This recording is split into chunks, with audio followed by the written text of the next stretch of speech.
Ordinary people don't always realize that the past of a villain is often 100,000 times more painful than that of the protagonist. If you don't believe it, follow this story. In the midst of the dark night, heavy raindrops continued to fall. Under the torrential downpour, a trembling hand pressed against the soaked ground. A line of text appeared. Turn it away. Kia sat silently in the rain, gazing intently at the person before him, who was gripping a sword tightly. With cold determination, that person plunged the blade straight into their own body.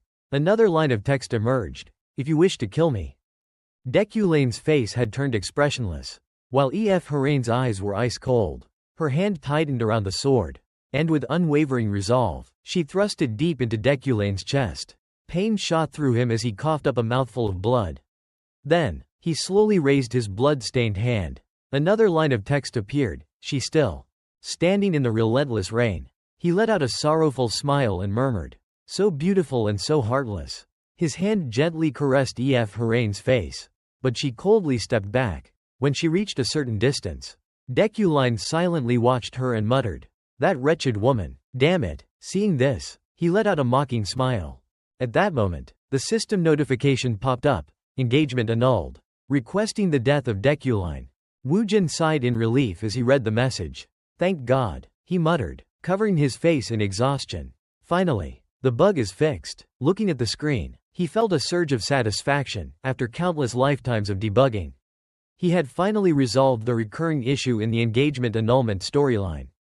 My name is Kim Wujin. He stretched and yawned, relieved that his endless overtime work was nearing its end. With a proud smile, he introduced himself. I am a game developer. He worked for RU, a game development company that had suddenly risen to prominence in South Korea's struggling console gaming industry. Ever since its founding, the company had only released top-tier games, making it famous worldwide. The game Wujin was currently testing and fixing was REW's latest project, one so valuable that it was worth as much as the entire company itself. Though exhausted, Wujin had no choice but to push through. This game was a matter of survival for the company. In other words, it would either take them to the top or drag them to rock bottom. Checking the in-game timer, he mumbled, "Alright, about 11 hours of playtime so far." The main selling point of this game lies in its difficulty and dynamic storyline, which changes based on the player's decisions. Despite being a single-player game, it features a complex narrative revolving around well-defined characters created by an intelligent AI. This fresh approach to single-player gaming has allowed us to capture global attention. Moreover, there are numerous professions to choose from, including some rare ones such as Knight Mage, Demon Adventurer, Ghost Hunter, Noble, and even Monarch. Players can become whoever they want in the game.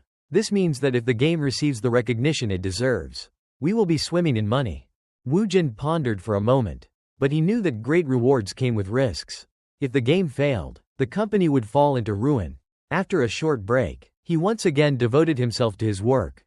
I should check the character information first. While doing so, he decided to explain why he had been working overtime for months. The reason was none other than Deculine, a character that frustrated Wujin to no end. Character information. Name: Deculine von Gran Eucline. Occupation: Senior Professor. MP: 3.357. He was the focal point of Deculane's death segment, the one Wujin had finally cleared without encountering any bugs. Deculine von Gran Eucline was a notorious villain and one of the mid-tier bosses in the game. Because he was a major antagonist intertwined with countless roles, fixing the overwhelming number of bugs related to him had been a nightmare. But today, Wujin had finally managed to kill him without any issues. This time, his cause of death was execution by his fiancée. Stretching his arms with immense relief, Wujin felt a wave of satisfaction. Finally, it's done. But even in death, Deculine had caused a mountain of trouble throughout his segment. Suddenly, a gentle female voice called from behind. Wujin. He turned around to see Yu Ra, smiling softly. How's the testing going? The beautiful woman before him was Yu Ra, the leader of his programming team, and, after a long pause, he admitted to himself, his ex-girlfriend. Memories of their past together resurfaced. They had been together for 7 years, sharing happiness and countless joyful moments. Wujin recalled her gentle kisses, the way their hands would clasp tightly, and the days they had lived together. In truth, she was a workaholic, while he was just lazy. Wu Jin recalled how Ah Ra had been the one to bring him into the company, allowing them to work together. But what truly drove her forward was finding a job for him, and constantly pushing him to do better, to work harder. Remembering everything that followed, Wu Jin felt an unbearable sadness. In the end, they had broken up. He knew all too well that the fault was his. I couldn't change, no matter how hard Ah Ra tried.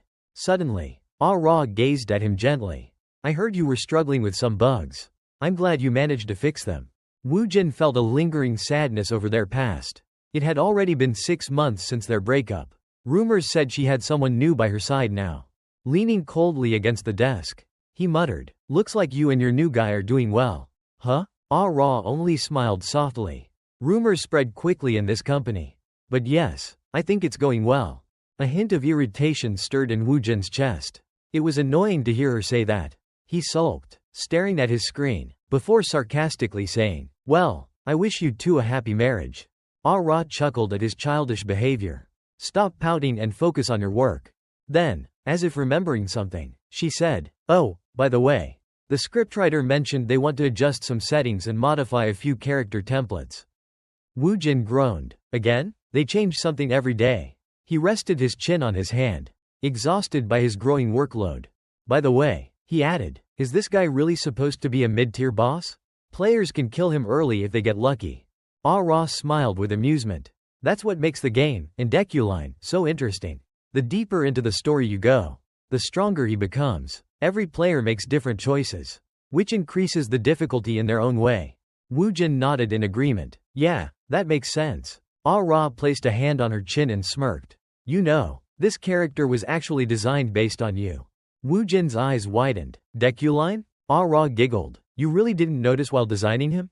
You both have that overly dramatic, fake elegance. Wu Jin frowned in confusion. But I've only met the scriptwriter a few times. Seeing his expression, Ah Ra couldn't resist teasing him further. That's why, whenever I play, I kill him first. Wu Jin's glare sharpened as if he were ready to fight. What's that supposed to mean? Ah Ra burst into laughter. It means you two have the same personality. Wu Jin scoffed in disbelief. Me? Like that damned bastard? Seeing Wu Jin's bewildered expression, Ah Ra decided to stop teasing him. Alright, stop spacing out. What do you think about the test run? Wu Jin couldn't shake his worries. He was afraid that the company might collapse. The game itself was fun, but the company's survival was completely dependent on its success. Sensing his concern, Ah Ra reassured him, you don't need to worry about that. I have absolute confidence in this game. She spoke with unwavering certainty. The gameplay trailer has generated excitement worldwide. There's no way this will fail. Just then, Wu Jin noticed a figure standing outside the company building. Is that your boyfriend down there? Ah Ra followed his gaze and was just as surprised. Oh, wow. Wu Jin pointed at the man leaning against a car. See? That guy over there. Ah Ra's expression changed to one of mild panic. It's already this late? Though Wu Jin felt a pang of sadness, he forced himself to stay composed. What are you still doing here? Don't keep him waiting. Standing alone, Wu Jin watched her hesitate before she finally smiled softly. You're right, I'm going now. As she turned toward the door, she raised her hand in a casual wave. Good work today, Wu Jin. His voice was cold as he replied. Goodbye. Outside, the moon hung high in a sky full of stars. Inside, the ticking of the clock echoed through the silent room. Wu Jin quickly shook off his emotions and threw himself back into work. Alright, back to checking Deculine. The moment he opened the character data, his expression stiffened. He stared at Deculine, unable to believe what he was seeing. The scriptwriter was actually serious about this? He was stunned. This guy is supposed to be me? Clicking through Deculine's profile, he examined the details carefully. The character had 6 attributes and was both a prodigy and a mediocre magician. People always spoke of his once glorious past, how he was praised as a genius and hailed as a magical prodigy when he was young. But in reality, his talent had faded, leaving him far from extraordinary. This contrast between his arrogance and fragile pride had shaped Deculine's deeply flawed personality. Wu Jin couldn't help but feel conflicted. The idea that this character was modeled after him made him question everything. Did they really create the worst possible personality based on me? At this point, could Deculine even be considered human anymore? Though Wu Jin disliked the character, he couldn't deny that he felt a certain empathy for him. In the end, he was always surrounded by people who despised him. No exceptions. Staring at his screen, Woojin mumbled to himself. What else can I add to his personality? Something subtle, something that wouldn't stand out too much. His fingers gripped the mouse with newfound determination. After all, I am his inspiration, aren't I? As he scrolled through the character attributes, one in particular caught his eye. Let's see, this trait. Understanding. Would this make him more empathetic or just more pitiful? Without stopping, he continued adding beneficial traits to Deculine. Let's go with this. At the very least, you should be more likable than me. Feeling a strange sense of satisfaction, he kept going. This one's good. Oh, I like this one, and this one too. Only after he had added a long list of traits did he realize he had gone too far. Clearing his throat to regain his composure, he muttered, "Oops, might have overdone it with the good ones." Thinking it over, he sighed. I shouldn't have done that. After a brief hesitation, he decided to delete all the extra attributes and restore Deculine to his original state before anything happened. Just as Woojin was making adjustments, a sudden ding from his computer startled him. His heart nearly jumped out of his chest. Damn it, who's messaging me at this hour? Glancing at the screen, he was shocked. It was a notification from the scriptwriter. Wait, the scriptwriter? He quickly typed back a reply. Yes? Do you want to modify any of the character templates? Just let me know, and I'll make the changes right away. But instead of a request, the response was something completely unexpected. No, I'm just here to watch. Woojin furrowed his brows. What the hell does that mean? He immediately typed back. Sorry, what do you mean? Are you monitoring for bug fixes? The response came with a laugh. Nope, just look outside your window. Woojin frowned in confusion but did as instructed. The window? What's there to see? Outside, the sky had turned an ominous shade of black, thick with storm clouds. Bolts of lightning crackled wildly across the sky. His eyes widened in shock. What the? As he stared, a massive bolt of lightning suddenly struck down, ripping a hole through the sky itself. A deafening roar echoed through the air. The sky shattered. From within the rift, countless horrifying faces screamed as grotesque hands stretched outward. Woojin stood frozen, unable to comprehend what was happening. What the hell is this? His mind reeled, struggling to process the sight before him. Where am I? A sudden scream of pain echoed, making Woojin deeply suspicious. Who is this? He asked. Louis Yoret coldly reminded him. Remember this, always stay vigilant. Then, with an icy tone, he uttered a name. Deculine. He is not someone to be taken lightly. He might appear broken now, but he can rise again at any moment. Louis continued his cold reminder. He is simply balancing the scale of his talent. After all, he is still a despicable villain. Suddenly, a voice shouted next to his ear, replacing his thoughts. Wake up, get up now, Deculine. The loud noise jolted him awake. Yele stood before him, glaring at her brother with furious eyes. How long do you plan to lie around? She snapped. The servants turned pale with fear and hurried to pull her back. Please, Lady Yele, calm down, one of them pleaded, but she ignored them, yelling at him again. And you still call yourself human? Deculine let out a weary sigh, holding his head. Ah, so that's how it is. It has been several days since I took over this body. He sat up abruptly, his head spinning, the sensation still feeling like a dream. Yele clenched her fists, grinding her teeth in frustration. She was heartbroken seeing her brother lost in love. Absent-minded. How much longer will you throw yourself away for a woman? Do you intend to bring disgrace to our family name? Deculine remained silent, which only fueled her anger. She threw a stack of documents onto the floor and turned away coldly. I'm leaving these here, if you don't want to lose your beloved position as a professor. Then get up and do your job. Deculine sat on his bed, holding his head in deep thought. A week ago, the night sky suddenly flashed with light. He had been sitting there for a long time, trying to piece together the events in his mind. And then, I woke up in an unfamiliar place, inside a body that wasn't mine. Deculine looked around and immediately realized where he was. I can say without a doubt, I am inside the world of the game I was developing. The images he had seen countless times before appeared before his eyes. The familiar scenery only reinforced his suspicion. Deculine slowly stood up and removed the shirt he was wearing. On top of that, I am now in the body of that person. He swiftly changed into a different outfit. No matter how the storyline unfolds, he could not escape death. He was the worst character of them all. Deculine coldly slipped on a pair of black gloves, adding to his mysterious aura.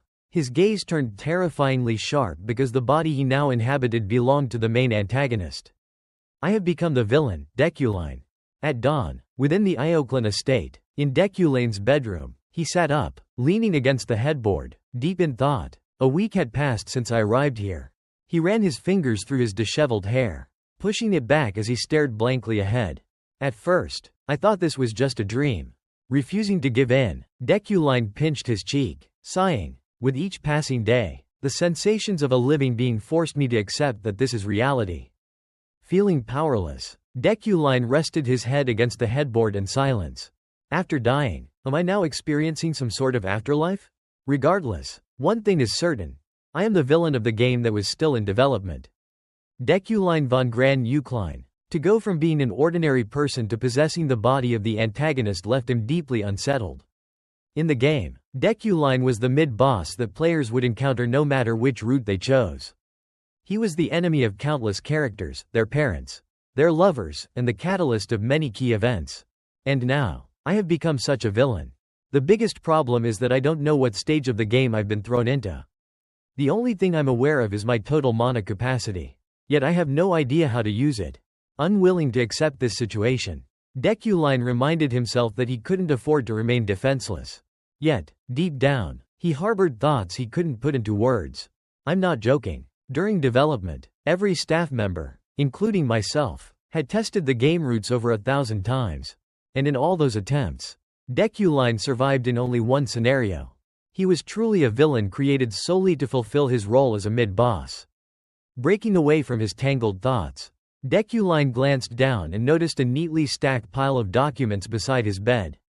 This must be what that girl left behind, he murmured. Senior Professor of the Royal Academy. Deculine. Basic understanding of magic and fundamental theories related to mana. Looking at the documents, a name immediately surfaced in his mind. Yelle von Dellen Eucline. The girl who left the documents while he was asleep was none other than Deculine's half-sister. The daughter of the same father. She was also the one who acted as the true head of the Eucline family in his place. Moreover, he knew that she did not have a good relationship with Deculine. At the mention of her name, a fragment of memory surfaced in his mind. The woman Yelle had referred to. A vision of a white-haired woman flickered before his eyes. Perhaps it was Yuli. It seemed that something had happened between Deculine and Yuli. The image of Yelle angrily turning away and storming out of the room was still fresh in his mind.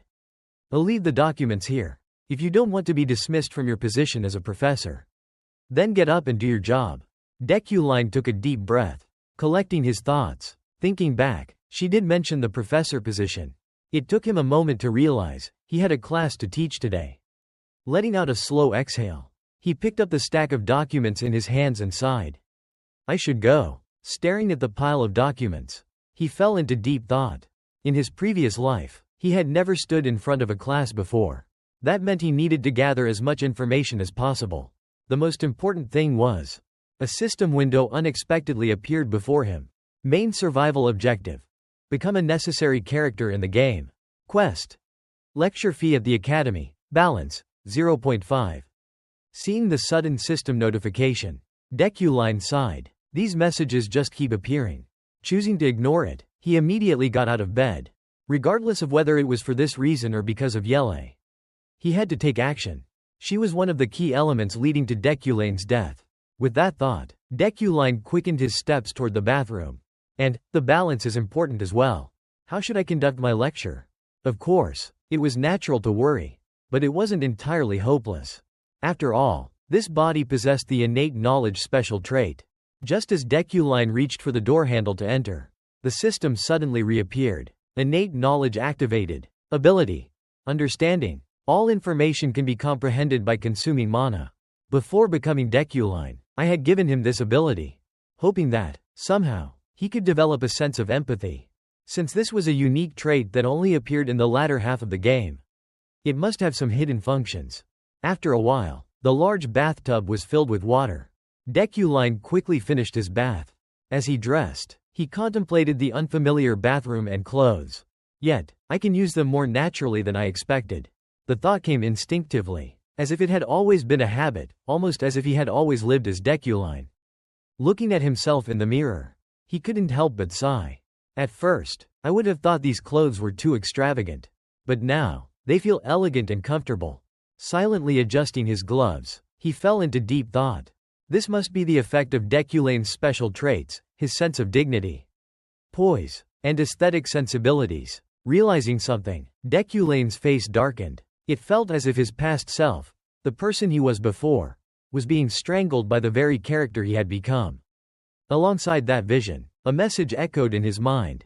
Everything is telling you that this is your body.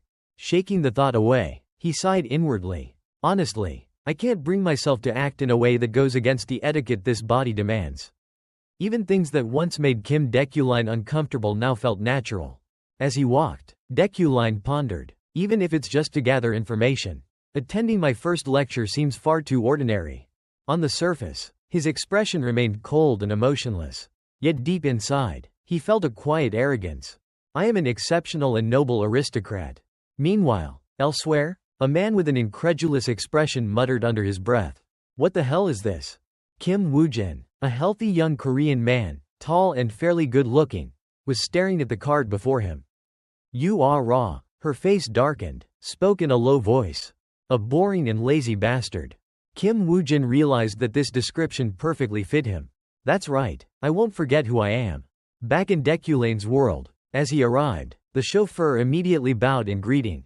However, Deculine reminded himself not to let his guard down. As he stepped into the car, he quickly forgot whatever he had been thinking before getting in. In his previous life, I don't think I ever rode such an expensive car. The joy was short-lived. A memory from his past resurfaced, making his brow furrow. Damn it, why does this remind me of that moment? Annoying. Shaking off his chaotic thoughts, Deculine turned to the side, only to find a child sitting next to him.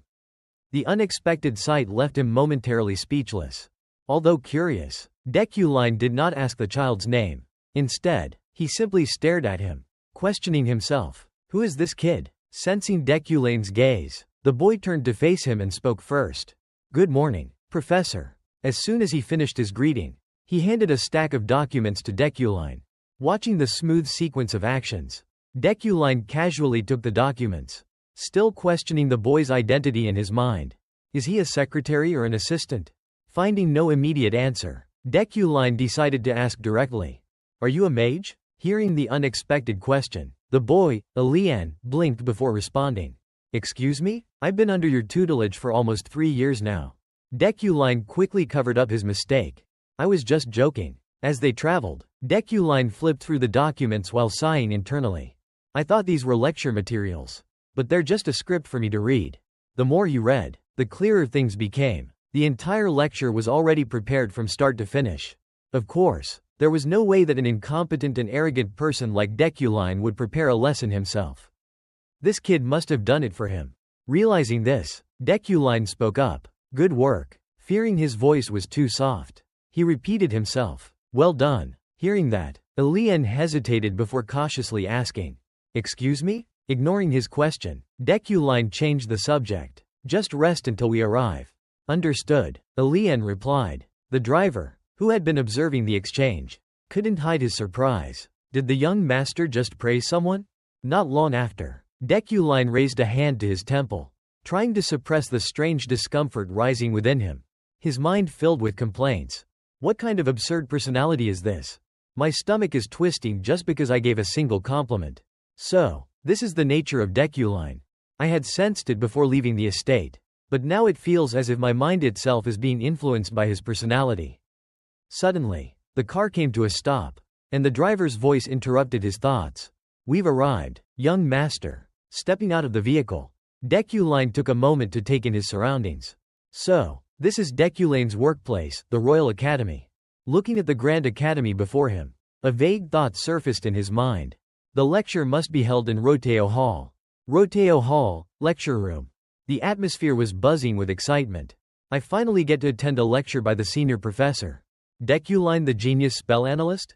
Not just that, I heard he's a prodigy. Amidst the chatter, Deculine walked in, unfazed, his demeanor calm and composed. Attention, he spoke. Once the students had settled in, he strode to the lectern and introduced himself.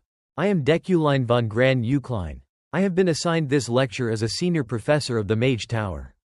Without further elaboration, he placed the documents down and coldly declared, "Let's begin." The moment he appeared, the female students started whispering among themselves.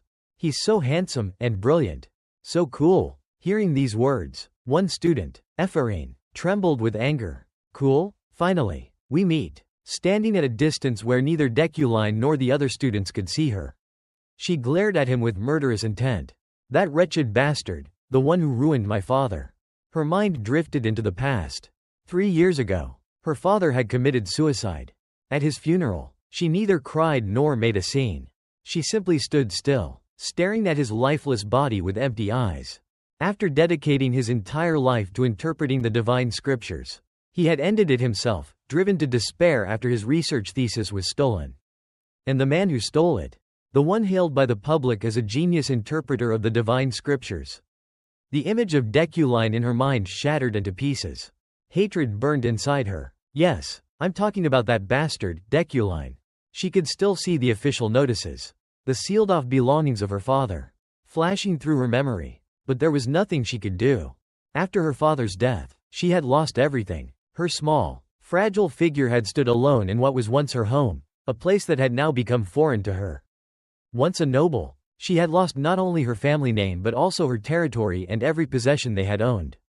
In the end, she had nowhere left to go. Ephraim wrapped her arms around herself, silent, but with an icy glare. It was at that moment she made a vow. I will get my revenge on that scum. And now, to sit in Deculine's lecture hall, she had endured unimaginable hardships. From that day forward, she had worked tirelessly, day and night, pushing herself beyond her limits. Until, at last she had been accepted into the Royal Academy, where Deculine taught. Ephraim clenched her fists so tightly that her hands trembled. I know the truth that none of these students realize. His so-called ability to interpret the divine scriptures is nothing but a facade. All the glory he enjoys, stolen from my father. After destroying my family, how can he stand there so calmly? Her face was cold, and a murderous aura emanated from her. She glared at Deculine, who remained as dazzlingly handsome as ever. Her fury growing. You are standing in the position that should have belonged to my father. Her anger surged, her eyes flashing dangerously. I want to expose his lies. I want to kill him. However, she gritted her teeth and reminded herself. Not yet. I need to endure. I have to prepare more, to execute the perfect plan for revenge. Just then, Deculine's commanding voice filled the lecture hall. Attention, everyone, I will begin the lecture. He folded his arms, standing tall before the sea of watchful eyes. Let me introduce myself once again. I am a senior professor at the Mage Tower. A royal rank mage, one who can command thousands of elements. I have been assigned as a special lecturer for this course. His voice was deep and steady, his face devoid of emotion. Mages are categorized into 11 ranks. The royal rank is the 4th highest. By the time you've reached this level, you should already know that. He started with a general overview of magical classification. Magic is primarily divided into 3 attributes and 9 schools. The elemental attributes include origin, the foundation of all magic. He continued listing the operational mechanisms of magic, the structure of elements, material composition, and the mediums that conduct mana. As for classifications, there were summoning, spirit, destruction, support, control, resilience, enchantment, harmony, and finally, specialization. On the surface, Deculine remained focused on his lecture, maintaining his professional composure. A mage must understand these fundamentals. Yet, in his mind, his thoughts drifted elsewhere. This is going more smoothly than I expected. Glancing at the students, he noted how intently they were listening. He exhaled silently. Not only is this my first lecture, but I'm also teaching magical theory, a subject I am unfamiliar with. Even so, I'm managing just by reading a pre-prepared script. As he recalled the thick book filled with dense writing, Deculine unexpectedly felt a trace of surprise. Somehow, I seemed to have grasped its entire contents effortlessly. His gaze shifted upward to the students, sitting in neat silence. His regal presence and suppressive aura ensured that every pair of eyes remained fixed on him. Meanwhile, his elite composure prevented him from feeling unnatural under such scrutiny. His expression remained cold and emotionless. Rather than feeling pressured, standing before an audience felt strangely natural. He couldn't help but inwardly admire his original self. Deculine's traits truly made him a fitting lecturer. At this point, he transitioned to discussing mana. Mana can be utilized in various ways depending on the part of the body where it is stored. Images of different mana reservoirs surfaced in his mind. First, for ordinary mages, mana is stored in the brain, where spells are most easily visualized. Next, for swordmasters, mana is stored in the heart, the organ responsible for circulating blood throughout the body. And finally, for everyone, the dantian is the most suitable place to store mana, as it forms a strong bridge between internal and external forces. He concluded the lecture with a simple piece of advice. What I want to say is straightforward. Effort is important, but if you lack talent, careful selection and focus are just as necessary. At the same time, he silently acknowledged, that was quite an appropriate piece of advice for Deculine. His thoughts wandered back to the true nature of his original self. In reality, Deculine was not exceptionally talented, even though this body currently had 3.375 mana. His brow furrowed slightly in thought. There was another character with over 30.000 mana. From the very beginning, the person who needed to heed this advice the most was none other than himself. How ironic, how utterly ridiculous. But in the end, it was just a pre-written lecture script. At that moment, the class time had come to an end. Deculine swiftly made an announcement. This concludes today's lecture. Then, as he was about to leave, a line from the script made him hesitate. There was one last thing. He hesitated. Do I really have to say this? For a moment, he felt conflicted. The true Deculine would never have asked this. But in the end, he chose to follow through. Does anyone have any questions? The students began whispering among themselves. Yet, no one seemed brave enough to speak up. Deculine was in a cheerful mood. Good. It seems no one has any questions, he thought, just as he was about to make a quick escape. However, a firm voice suddenly echoed through the room. Professor Deculine. Ephraim abruptly stood up and launched into a long-winded speech. A strange spell was discovered in the mage dormitory last night. Some even call it the work of a demon. As a genius interpreter of the sacred codex, what do you think about this? Deculine calmly addressed her. You. He questioned her slowly. Are you really a part of the mage tower? Ephraim was taken aback. Pardon me? Why do you ask that? Deculine coldly reminded her. If you were truly from the mage tower, you should have introduced yourself first. Then, he delivered an utterly indifferent remark. I will not answer a question from a rude child like you. His words left Ephraim utterly stunned. What? She pleaded helplessly. Professor, please. Even Kuline was at a loss. Sorry, but there's nothing I can do. He sighed in frustration, realizing how much mana he had already consumed just to understand the lecture script. A mana status window appeared. Mana. 2.005, 3.375. He silently calculated. Just understanding this script alone cost me 1.300 mana. Who knows how much more it will take to decipher a spell I've never seen before. Being rejected so openly caused Ephraim to become the subject of mockery among her classmates. Some openly ridiculed her without even trying to hide it. She had tried to draw attention but failed. Hearing their sneers, her face darkened, her brows furrowed, her teeth clenched. Then, all of a sudden, she shouted, Wait! Ignoring his rejection, she went straight to the point. The Mage Tower refuses to explain it. They claim it's just a baseless rumor. But I believe you, Professor, can identify this spell. The next moment, she summoned all her strength and conjured the spell right in the middle of the classroom. The spell unfolded before everyone's eyes. With courage, Ephraim declared, I formally request you to explain this spell. The moment Deculine laid eyes on it, a massive amount of his mana drained away. Now, his remaining mana was only 363.375. Ephraim continued. A few apprentice mages stayed at the dormitory to analyze it, but there has been no progress. If you could just give us a hint. Before she could finish her sentence, Deculine swiftly concluded. It's a barrier spell. Ephraim was stunned. What? Deculine had no desire to elaborate. There's no need for me to give you a hint. His voice was cold as he clarified further. This is an enchantment-based barrier spell. Someone attempted to trap all of you inside. With that, he effortlessly ended the discussion, leaving Ephraim speechless. A moment later, the system notification appeared. Side quest completed. Lecture at the Academy. Store currency plus 0.5. At the Mage Tower Academy's cafeteria, students gathered, enjoying their meals and chatting merrily. Ephraim was there too, stuffing large bites of food into her mouth. Her cheeks smudged with sauce as she mumbled, "That damn bastard." She was still fuming, replaying the scene in her mind. I wanted to expose his fraudulent interpretation skills by showing him an unidentified spell, but instead, he called me rude just because I forgot to introduce myself? She clenched her fists, recalling the unbearable embarrassment. I thought I was going to die of shame. Her mood suddenly darkened, but he must have been caught off guard. He tried to brush it off by calling it an enchantment-based spell.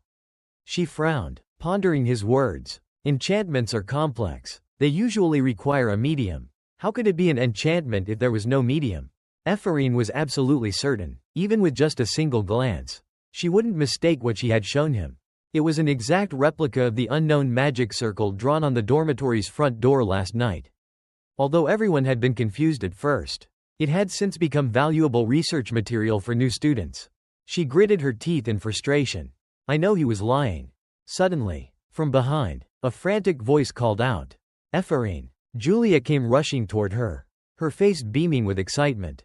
"Ephraim," she exclaimed, barely containing her enthusiasm. "The magic circle from yesterday, it's been deciphered." Ephraim blinked in confusion. "What?" Julia hurriedly explained. "When we restructured the spell, it turned into a shield." Ephraim stared at her, utterly bewildered. Julia stood with her hands on her hips, laughing joyfully. "I'm honestly amazed. We were all too scared of the professor to ask anything. You're really brave." Ephraim finally snapped out of her daze, awkwardly confirming. "Wait, are you saying it was really a shield?" Julia nodded enthusiastically. "Yeah, isn't Professor Deculine incredible? How did he know it was an enchantment spell without a medium?" Ephraim was horrified, unable to accept it. "No way, that's impossible." Julia, unaware of Ephraim's thoughts, cheerfully waved and said, "Anyway, thanks, Ephraim. We'll submit a report on this and make sure to credit you." Ephraim politely responded, Yeah, thanks." After Julia left, Ephraim pulled a sheet of paper from her bag, trying to find an excuse.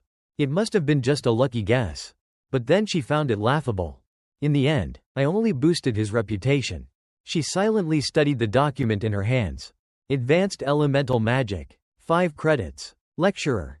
Deculine von Gran Eucline. Her expression darkened. A lecture? By Deculine? This semester? There was an old saying, if you understand your enemy and yourself, you will never lose. Her grip on the paper tightened.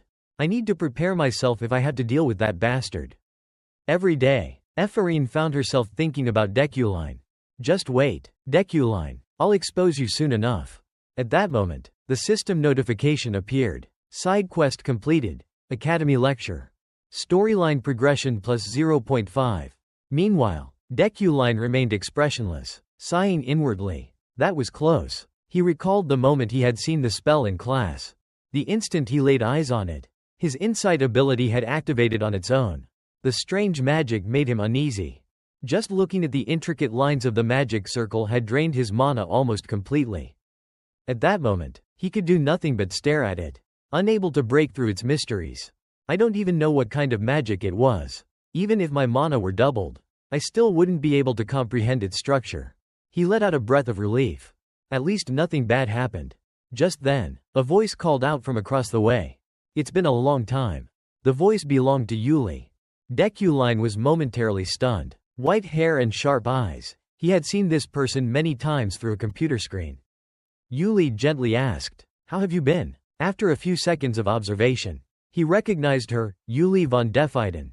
In his mind, he thought, she's Deculine's fiancée and a renowned figure. She'll eventually rise to the peak of the knight profession. I never expected to meet her here. However, outwardly, he remained indifferent. I'm not sure, he replied coldly. Yuli's gaze remained fixed on him. Let's just say you're doing fine then, she said, but her tone carried an edge. Standing before Deculine, she pressed on. Do you really think you're fine? Even after breaking the promise we made just a week ago? On the surface, Yuli might have assumed he was an emotionless man. But deep inside, Deculine was more complex than he appeared. Promise? What promise? He had no recollection of what she was referring to. The best way to handle this situation was to evade it. I don't remember, he said, preparing to step away. But Yuli didn't let him go. She swiftly moved to block his path. Her frustration evident. Are you running away again? Just like before? Looking at the determined woman standing before him, Deculine realized she wasn't going to let him leave. Standing still, he finally said, I must have forgotten due to my recent fever. Could you remind me of what we promised?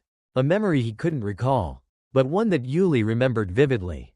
You promised me, if you could be honest with yourself and admit your arrogance and pride, I would marry you, even if the world crumbled around us. Disappointment flickered in her eyes.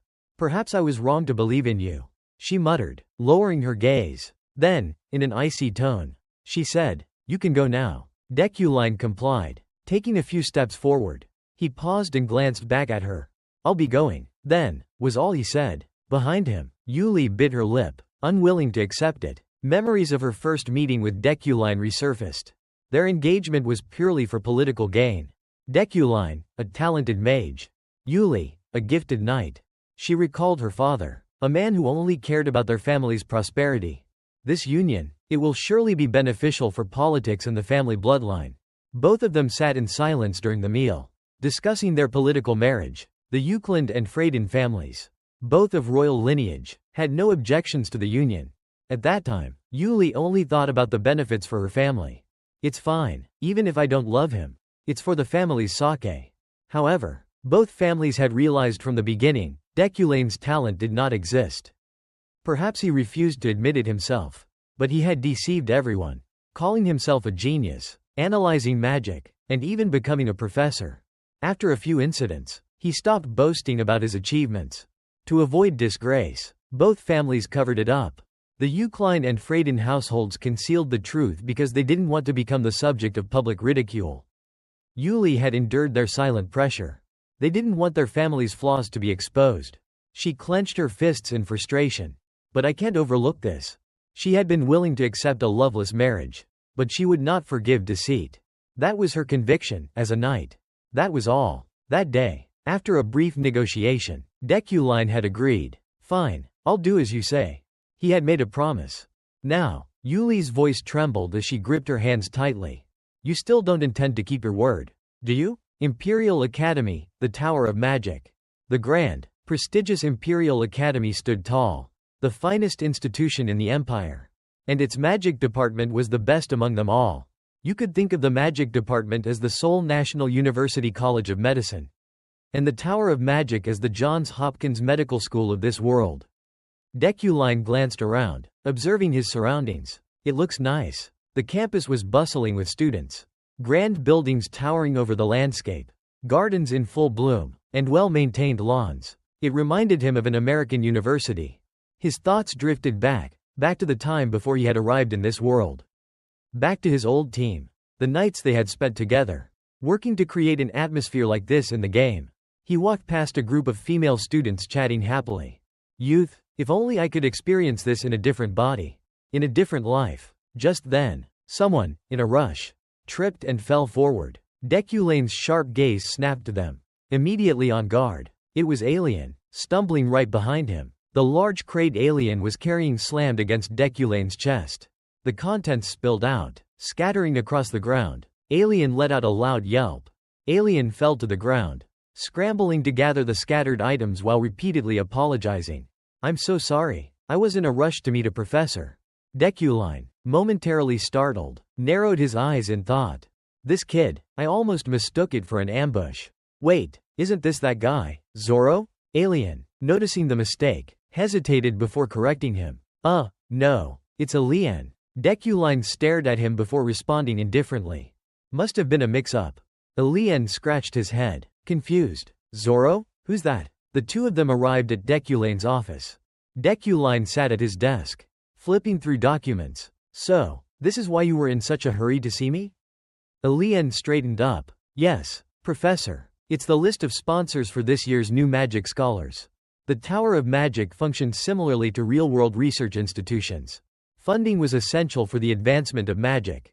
Professors at the tower would sponsor the apprentices they deemed worthy. As Deculine scanned the documents, something caught his eye. A particular file was glowing. This must be due to my attributes. His trait, Tycoon's wealth, rare, allowed him to instinctively recognize valuable investments. Tycoon's wealth, rare. A born financial magnate with unparalleled intuition for identifying valuable assets. The more information you receive, the more accurate your instincts become. His trait, sharp vision, rare, granted him heightened perception through sight alone. Sharp vision, rare, an ability that provides an instinctive understanding of what is seen, often used in conjunction with other traits rather than on its own. It must be the synergy between these two traits. The name that's glowing will bring wealth. Deculine flipped through the files with an unreadable expression. A few names stood out, but only one shone the brightest. He raised an eyebrow as he read the name. Ephrene Luna. A familiar name in the game. According to the developer in charge of her design, Deculine had been the one who took her father's life. There was something unsettling about her profile. Still, he spoke calmly. Elian, why does Ephrene Luna not have a sponsor? Elian rubbed the back of his neck awkwardly. Ephrene Luna? I think everyone is afraid. Before he could finish, Deculine already understood. I see. They're hesitant because they fear what I might do if they sponsor her. Deculine assessed Luna's information sheet. She was talented enough to enter the magic tower without needing the academy. When Deculine thought of his enemy, his expression turned serious. However, was Ephrene Luna his enemy? No, it was the other way around. Deculine was her enemy. The ending in the game was the most detestable thing. If everything played out as in the game, breaking off the engagement, meeting the conditions to kill Deculine, he would face the same fate. He skimmed through the available information. The fate of a villain was always the same. Everyone wished for his death. However, what didn't kill him would only make him stronger. In the game, Deculine died in many ways. Sometimes, he was stabbed in the heart. Other times, a blade pierced his head. There were instances where he was poisoned through wine or perished in an explosion caused by his own magic. Regardless of the method, the fact of his death never changed. Crossing his legs, Deculine pondered. If he wanted to survive, he had to make a different choice, one that the original Deculine had never made. He furrowed his brows, picked up his pen, and wrote a few lines on paper before speaking. Alien, submit these documents and borrow a few books for me. I plan to write something before heading home. Alien promptly complied. Yes, Professor. After securing what he needed, he closed the door and left. Goodbye, Professor. Now alone in the vast room, Deculine sank into deep thought. He needed a lot of money to survive. With enough money, he could avoid many of the deaths awaiting him. He already had a plan to accumulate wealth. Investing in a wizard was one way, but this world utterly despised Deculine. However, that alone was not enough. Countless people in this world held grudges against him. Clenching his fists, he contemplated, they will kill me the moment they get a chance to survive. What I truly need is an escape. Suddenly, he stood up, summoning a blazing red sphere of power. He reminded himself he had to become stronger. Deculine repeatedly ingrained this thought into his mind. The best way to survive in this world is to become powerful. However, his talents were only average. Given the current situation, he wouldn't be able to properly deal with future threats. I can't survive. Countless deaths still await me. This grim reality echoed in his mind over and over again. I can't survive. The deaths waiting for me are endless. Deculine narrowed his eyes in deep thought. Although he had one advantage, his attribute, Deculine could not control all four elements as he once boasted. However, he undeniably had the potential to manipulate certain elements, earth and fire. The fusion of earth, fire, and metal resulted in the formation of another unique attribute known as Milda's Hand. Milda's Hand was one of a kind. It consumed the user's mana to unlock the hidden potential of its target. By leveraging this ability, he could still fight despite his limitations. Deculine's talent in metal manipulation allowed him to control floating swords using chi energy. He flipped open a book and attentively read the section on basic manipulation magic. The idea of flying swords controlled by chi sounded grand. But in reality, it was just the ability to control objects using mental force. However, such a skill was certainly not common in this world. The book detailed basic manipulation magic, what he lacked in raw power. He could compensate for by controlling the properties of metal. It also contained in-depth guidance on how to use chi energy. Precisely what he needed. But before he could execute any of this, he had to master control. He needed to learn how to manipulate objects first. Placing his hand on the book, Deculine began summoning magic. Let's test this. A steady surge of power emanated from his hand. The magical inscriptions and seals within the book resonated, rising into the air to form a grand magic matrix. A whirlwind of magical energy rushed in, flooding Deculane's mind. The knowledge and incantations of mental force were pouring directly into his consciousness. His breath came in ragged gasps from the overwhelming influx of information. He glanced at the quill beside him. Without hesitation, Deculine focused his thoughts. Perhaps now, with just a single command, the quill floated into the air. His brain had undeniably become sharper. Now, he had memorized the basics of mental force and no longer needed incantations to use it. Seeing something that had only existed in the game materialize before his eyes filled him with excitement. The ability to memorize spells allowed the brain to automatically execute those one had mastered. Still, despite his progress, he calculated that this alone would not be enough. Even if he advanced to a higher level of mental force, it wouldn't bring him to the level he truly desired. Looking at the stack of spellbooks, Deculine suddenly had an idea. What should I do? He questioned himself. Could he engrave magic circles onto his own body? In this world, the larger the magic circle, the more powerful it became. If he truly understood his body, not just his brain but his heart and soul, he could inscribe magic formations across his entire body to enhance his mental force. Of course, there was a risk of overloading his body or suffering side effects. However, he possessed a unique trait, Iron Man. This innate ability granted him exceptional physical endurance, allowing him to withstand those side effects.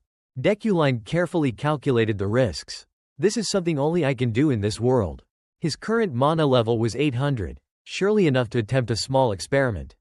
Without hesitation, he initiated the process again, channeling magic into his mind. Once more, knowledge surged into his brain like a raging current, flowing as smoothly as white blood cells coursing through his veins. However, his body couldn't handle the immense influx of information, and exhaustion quickly overtook him.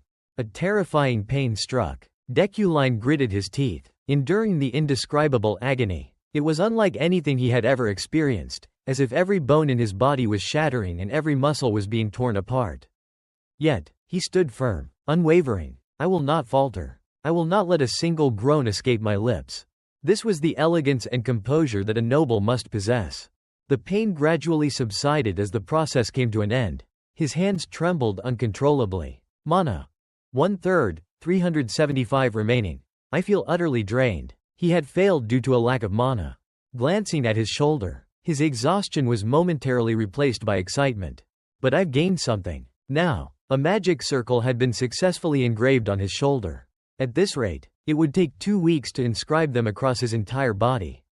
1 month later, at the Academy. Wizard Tower. On the first day of his lecture, Deculine stood before the students at his seminar. He placed a large board in front of the class, issuing a challenge. As your professor, I want to assess your abilities. Bring me any result you can obtain from this designated area based on your research. The location he specified was teeming with magical elements, an ideal place for them to conduct experiments. The students immediately started whispering among themselves. Their curiosity piqued. This is different from what our seniors told us. Are all his lectures like this? Think about it. He's only asking us to study on our own using the guideboard. They glanced around in confusion. So, what are we supposed to do with the elements? Is that why we're here? Where is Professor Deculine? Ephraim scowled, muttering to herself in frustration. Of course, he's an irresponsible man. She crossed her arms, grumbling curses at Deculine. Making us study on our own on the first day? What kind of bastard does that? Suddenly, someone deliberately bumped into her. Hey, watch where you're. Her tone changed the moment she saw who it was. She stared in shock, whispering to herself. This person, more than anyone else. I know exactly who she is. Sylvia Yosipin Iliadi. Sylvia gazed at her briefly with an unreadable expression before turning away indifferently, leaving Ephraim stunned. Did she not recognize me? Meanwhile, the class continued in the forest. But Deculine was still nowhere to be seen. Ephraim practiced magic alone, her mind preoccupied. What is going on? If I'm not mistaken, she must be a member of the Iliadi family. 10 years ago, the Iliadis feared my fathers and my potential so much that they surrounded our estate with soldiers and threatened us. How could she not remember me? Just then, the small magical castle she had been building collapsed. Huh? What's happening? She immediately sensed it. Her mana was being drained. Of course, it's her. Sure enough, Sylvia stood nearby, effortlessly siphoning away what little mana Ephraim had gathered to construct a massive fortress of her own. Ephraim, now furious, confronted her. Hey, what do you think you're doing? She aggressively pointed at Sylvia. Do you realize you just stole everything I worked for? Are you even listening to me? Sylvia remained silent, not even sparing her a glance. That only fueled Ephraim's anger. What the hell is wrong with this girl? Why won't she respond to anything I'm saying? Then, an idea struck her. She narrowed her eyes. Wait a second? Turning to Sylvia directly, she demanded, why are you pretending not to know me? Lady Sylvia? Ephraim deliberately stirred up old memories. I thought so. There's no way you wouldn't recognize me, she said, after threatening my family and forcing me to abandon magic. Are you afraid that I've come to steal all your attention? Sylvia coldly replied, I don't know you. Ephraim's blood boiled as she shouted in frustration. And now you dare to look down on me? But Sylvia's response was completely different from what Ephraim had expected. I don't know you, but I know your father. She froze. What? Sylvia, still indifferent, directly mentioned that arrogant nobleman. I heard he's dead. That sentence completely shattered Ephraim's last shred of patience. A blinding magical light erupted, causing everyone to panic. Look, Ephraim has lost control. She's going all out against Sylvia. Furious, Ephraim roared. What did you just say? Her magic surged violently as she challenged Sylvia. Say it again. Sensing the growing tension, Sylvia quickly cast a protective barrier. Her face was visibly tense. Then, an earth-shattering explosion sent debris flying everywhere. Everyone shielded themselves in fear. As the dust began to settle, people quickly regained their senses. What just happened? Is anyone hurt? Ephraim had grabbed Sylvia by the hair. Sylvia coldly ordered, let go. But Ephraim, consumed by rage, screamed, I told you to say it again. How dare you insult my father? Just as she was about to strike, she suddenly froze. I'll end you, she snarled. Panic spread as terrified screams filled the air. What is that? A strange rift appeared in the sky, radiating an ominous aura of death. Everyone immediately went on high alert. What is that light? The entire class shrieked in fear. Ephraim stammered, is that a rift? Observing its movement, she realized something. This was the result of her mana colliding with Sylvia's. Before she could react further, the black hole began absorbing everything around it. As it threatened to explode, chaos erupted. Run, it's going to blow. Only Ephraim remained calm, facing the rift head-on. If it explodes, metal fragments will fly like stray bullets. She envisioned the worst possible outcome. Everyone here would die. The explosion happened in an instant. The force was comparable to hundreds of tons of explosives. Ephraim clenched her teeth, shut her eyes, and conjured a barrier to withstand the blast. But something felt off. Why was it so quiet? Had it stopped? She cautiously opened her eyes. It was Deculine. He had arrived just in time to neutralize the disaster. The fragments from the explosion were frozen midair, held in suspension. Everyone stared in shock. When did he get here? And why are the fragments just floating there? With a subtle motion, Deculine shifted the debris aside. The shattered pieces moved as if they were flowing through an invisible current. At that moment, the narrator described the expressions of the onlookers. The crowd marveled at Deculine's technique. The narrator explained why. These were all students devoted to studying magic. They couldn't help but admire the sheer elegance of it. It was an enchanting form of magic, undeniably beautiful in its execution. The glimmering fragments stacked neatly in a pile. Deculine, his gaze cold, gave a stern command. Attention, everyone. Today's lesson ends here. His piercing eyes locked onto the two individuals responsible for this catastrophe. Everyone except those who caused this, leave. Ephraim grew anxious. This is bad. I'm done for. She and Sylvia were immediately taken to the interrogation room. A welcoming voice greeted them. You've arrived early. It was Professor Relin, the assistant professor. As expected, the seriousness of both of you serves as a model for all mages. Behind him was Professor Redlin, an expert in spirit studies, and Adeline, the chairman of the Magic Academy. Cezelian, seated beside Deculine, greeted them cheerfully. Welcome, Professor Redlin. Professor Relin, apologies for summoning you without prior notice. And thank you for arriving so promptly. Professor Deculine. Relin settled into his seat but couldn't suppress his curiosity. So, who was it? Who dared to lay a hand on the young lady of House Iliadi? Immediately, someone spoke up. From what I heard, It was just a lowly nobody, not even a student of the academy. Indeed, just some nameless, insignificant figure. Relin let out a hearty laugh before turning to Deculine with praise. But I also heard that Professor Deculine handled the situation, one that could have escalated into complete chaos, quite skillfully. Redlin eagerly chimed in. I heard the same. Truly commendable. But Deculine already knew their true intentions. They were merely flattering him on the surface. All the professors present were adept at manipulating situations to their advantage. The outcome of this disciplinary hearing had already been decided from the start. For Deculine, this interrogation was nothing more than a formality.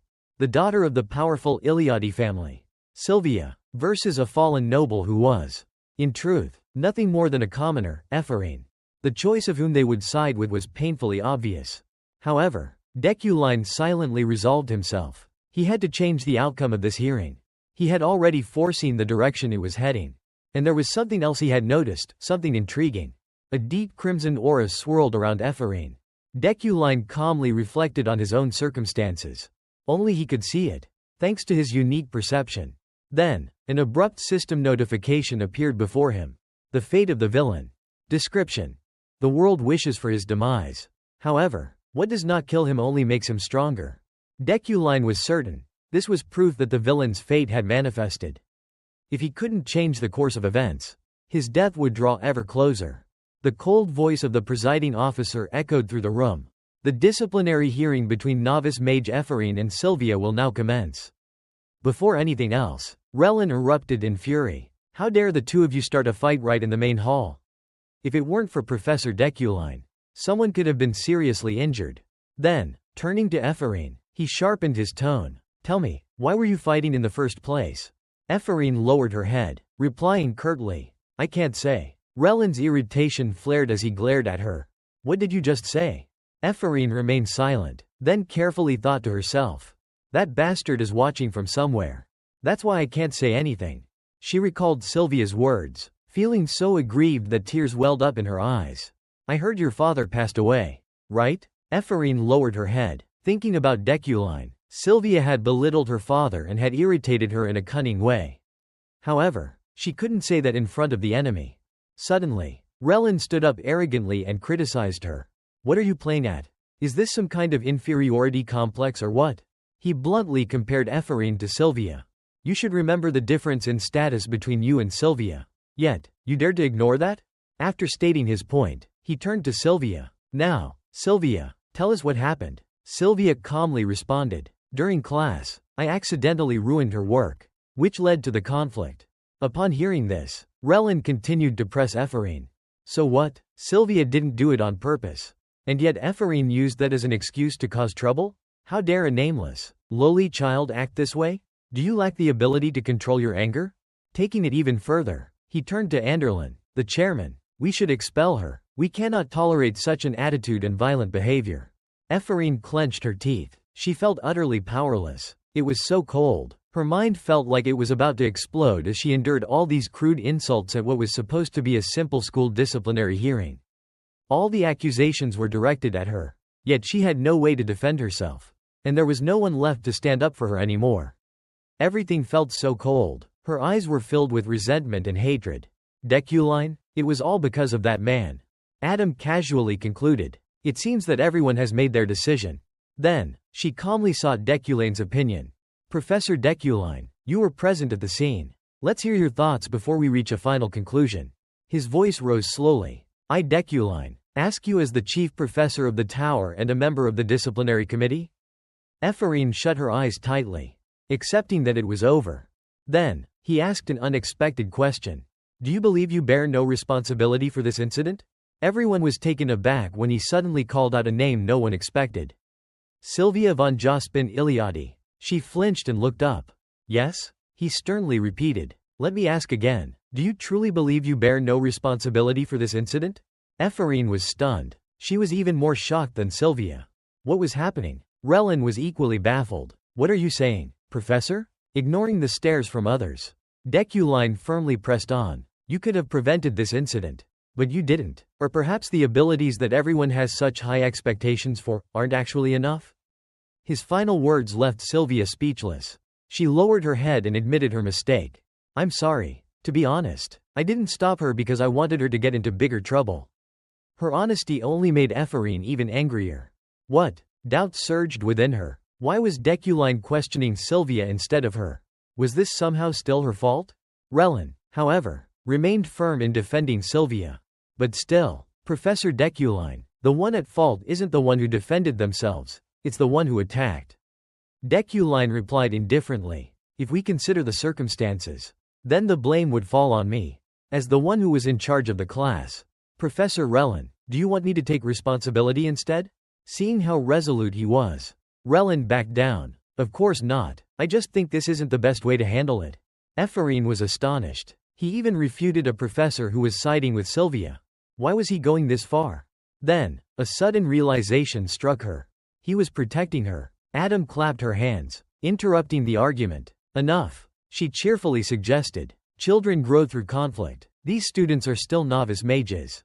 So instead of arguing over who's at fault and bringing them down, let's let this go. With that, she officially announced the verdict. No one will be disciplined this time. Both of you, leave. Ephraim's small hands trembled in disbelief. What? She had completely prepared herself for expulsion. The Deculine she knew would never have done this. Then, why? As the interrogation ended, Relin turned to flatter Deculine. As expected from Professor Deculine, you have a unique way of analyzing problems. It was all for the students. Suddenly, Ephraim's voice interrupted, making everyone turn to look at her. She clenched her fists as if gathering courage. Staring straight at Deculine. I have a question. Inwardly, she hesitated. If he remembers the Luna family name, if he knew my father, if he knew that the man had endured an entire lifetime before finally ending it himself. Lowering her gaze, she wrestled with her thoughts. But even if Deculine did remember, what if he had only revoked the decision to protect himself? Despite her doubts, she held on to her resolve. Even so, wouldn't it be even more painful if he had forgotten her father? Seeming to understand her turmoil, Deculine spoke firmly. You don't need to ask. His words carried an implicit message, advising her not to waste her talent dwelling on the past. The room fell silent. The only sound left was the echo of Deculine's fading footsteps. Ephraim understood. Her doubts vanished. She knew it. Deculine knew her and her father. If not, there would have been no reason for him to help her. Perhaps, in some way, he felt a sense of responsibility. Her trembling hands curled into fists. He had made the choice to help her. The painful memories of her father's funeral resurfaced, strengthening her conviction. But was his help out of pity? The tears that welled up in her eyes this time were not from sorrow, but relief. So he hasn't forgotten after all. And if he still remembers her, that alone was enough. Wiping away her tears, she comforted herself. For now, that's enough. At that moment, a system notification appeared. The villain's fate, surpassing death, variation. Plot unit +2. Meanwhile, Sylvia was being driven home in a four-wheeled carriage. Her father turned to her and asked, that incident? This was Gilthian von Ludwig Iliadi, head of the Iliadi family and a telepathic mage. He reassured Sylvia, you don't have to worry about that child anymore. Gilthian nonchalantly added, Ephraim Luna does have talent, but she's already missed her chance. Sylvia fell into deep thought, recalling the past. 10 years ago, on the day of the aptitude test for admission into the academy, she and Ephraim were still just children. She could never forget the first time she met that girl. Staring at the glowing orb, the examiner gasped in shock. No way. He turned to Sylvia and Ephraim, astonished. Both of you have the talent to become grand mages. The revelation caused a stir among the onlookers. What, those two kids? From our territory? Ephraim quietly glanced at Sylvia, and Sylvia, in her naivete, simply looked back at Ephraim. The debate had no end. What was happening? A crumbling road leading to heaven. The pinnacle of eternal magic. A realm beyond even the Emperor's reach. Those who ascended to that level were called Grand Mages. Their names forever etched into the history of the continent.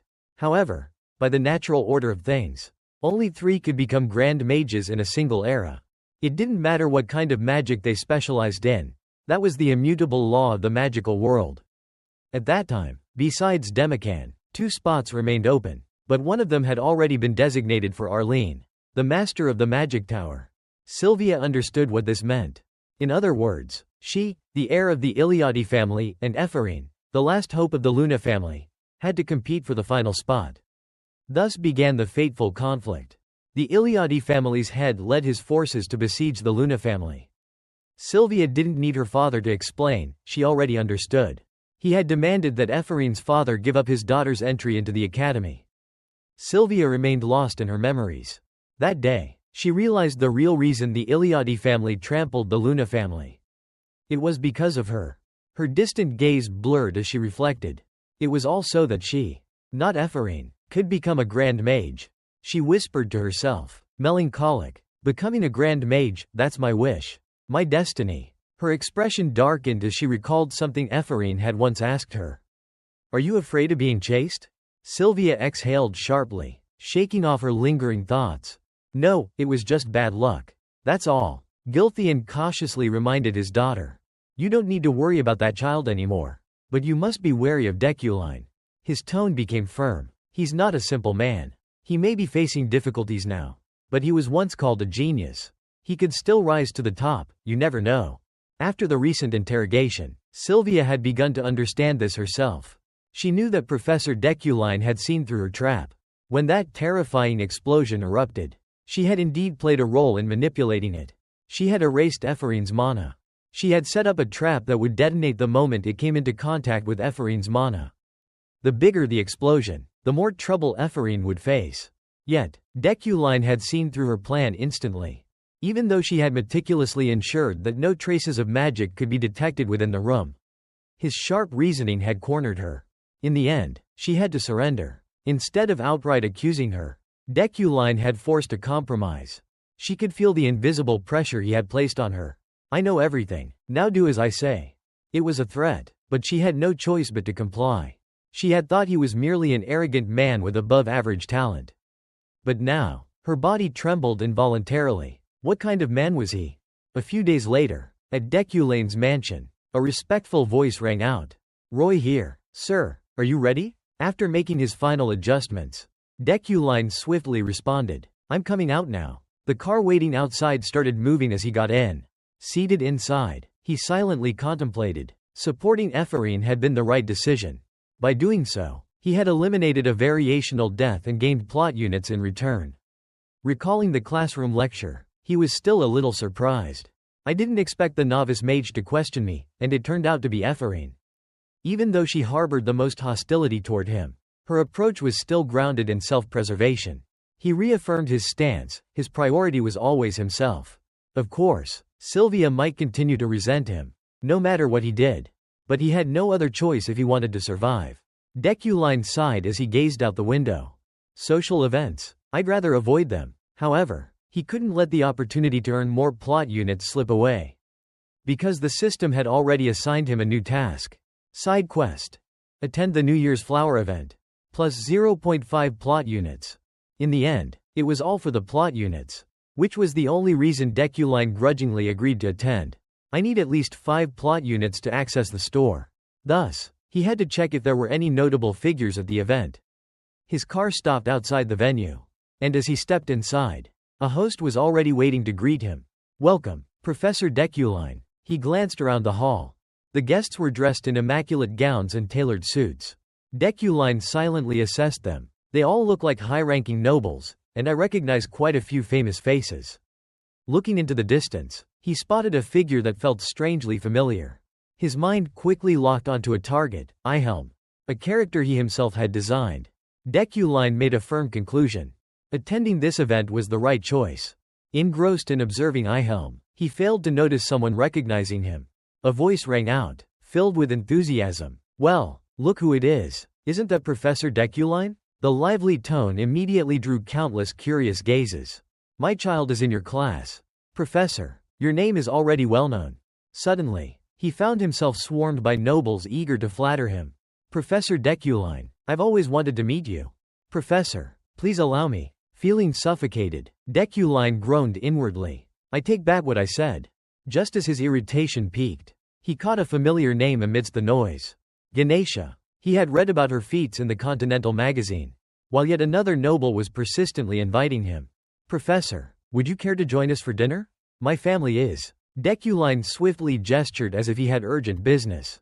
The noble immediately choked on his words. Without hesitation, Deculine strode toward the source of the name. Did someone just mention Ganesha? I should introduce myself to her. This was a crucial turning point in the story. This will be the most important thing I accomplish today. Deculine scanned the crowded venue. Searching. Where is she? I heard her name around here somewhere. He resolved to seize this chance. I need to use this opportunity to meet her.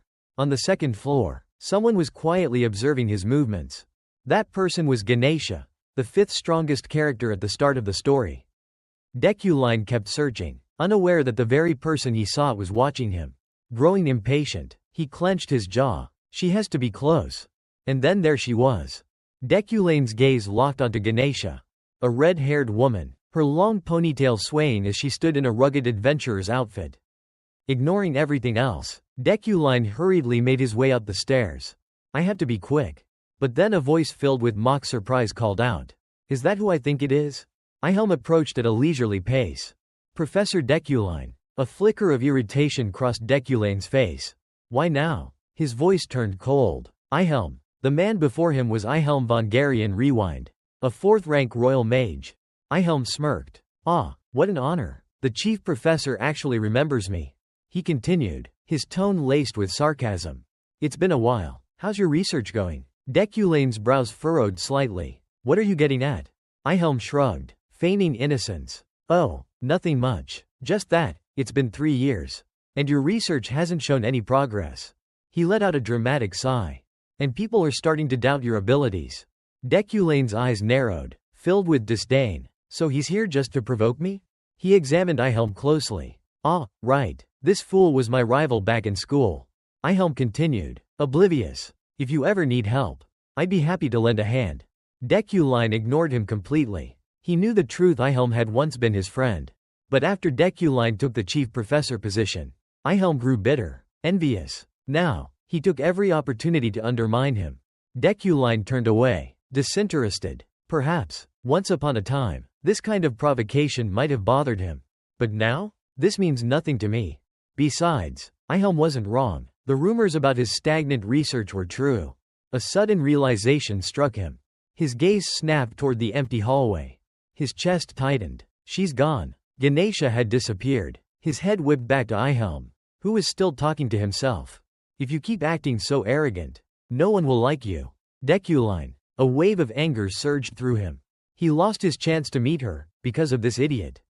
Deculine suddenly stepped closer, his patience snapping. Ihelm. His voice was dangerously low.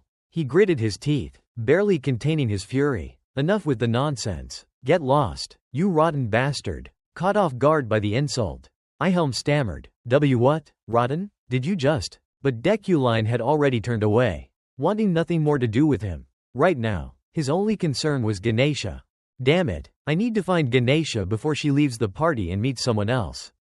A sense of urgency gripped him. His entire plan was on the verge of falling apart. As soon as Deculine left, the partygoers began murmuring, searching for him. Where did Professor Deculine go? Professor Deculine? By then, Deculine had already escaped to the balcony. He let out a weary sigh. Even though he had shaken off Ihelm, plenty of other fools would still get in his way. This is exactly why I hate parties, he muttered. Just then, a voice called out to him. Professor Deculine. Startled, he turned to see the very person he had been looking for, Ganesha. Leaning against the railing, she gazed at him with amusement. Was this a coincidence, or were you looking for me? Deculine hesitated for a moment, inwardly cursing fate. Just when he thought he had escaped the leeches, he ran straight into Ganesha instead. Then again, he couldn't deny his curiosity. Just how well did they know each other? He kept his composure and answered flatly. I was just lost. Ganesha chuckled. I know you were looking for me. You have something to say, don't you? Crossing her arms, she sighed. I'm sorry about that mission, but I refunded the fee and covered the cancellation costs. Can you let it go just this once? Deculine silently assessed the situation. So, they had met through a mission. Seeing no reaction from him, Ganesha continued. I'm sorry I couldn't bring you the magically gifted child you asked for. No, I suppose it's not that I couldn't. For a brief moment, sadness flickered across her face. I got too attached to them. I couldn't hand them over to you. Deculine frowned, utterly perplexed. He had no idea what she was talking about. But from the sound of it, this wasn't the first time he had done something like this. Deculane's mind quickly conjured the image of a child bound by chains. That was his true nature, trying to compensate for his own shortcomings by gathering talented children. But before he could dwell further, Ganesha abruptly changed the subject. "Let me ask you something." He immediately responded. "What?" Her gaze darkened, her voice turning cold. "How long do you plan to live like this?"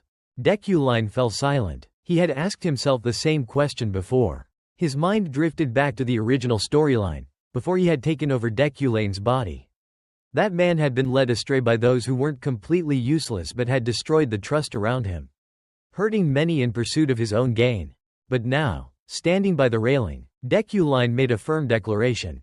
"From now on, I'll live differently." Ganesha seemed taken aback. She tilted her head, eyeing him with suspicion. "I didn't expect that. I thought you'd kill me." She admitted her own mistake. "Because I opposed the secret mission and ran away." After all, Deculine sighed in exasperation. "You're overthinking things." He glanced at Ganesha, puzzled. Did the old Deculine seriously intend to kill her? A top-tier warrior at this moment? Did he have a death wish? He observed the woman standing calmly before him, a storm of thoughts swirling inside. "I don't know much about the original Deculine, but Ganesha is someone who can kill anyone with just a strand of her hair." He suddenly recalled her in the game. Her attributes, an immortal body and mastery of martial arts. She was a warrior who had reached the pinnacle of combat. Deculine felt a strange sense of relief. If he were still the old Deculine, he would have sent assassins after her. But if he had done that, she would already be dead. Lost in thought, he realized things weren't playing out exactly as he had expected. Ganesha, on the other hand, found his behavior strange. What's wrong with him today? Did he eat something weird? Deculine, however, felt a quiet sense of satisfaction. He had achieved his goal at this party, establishing a connection. With that, he decided it was time to leave. There was no reason to stay any longer. Before departing, he left her with a final remark. "I'll be back, so don't worry." Ganesha blinked in surprise. "You're leaving?" She bombarded him with questions. "That's it? No assassins? No bloodshed?" Deculine turned back, indifferent. "I don't have time for that." Ganesha was speechless, unable to say a word as Deculine strode back into the hall.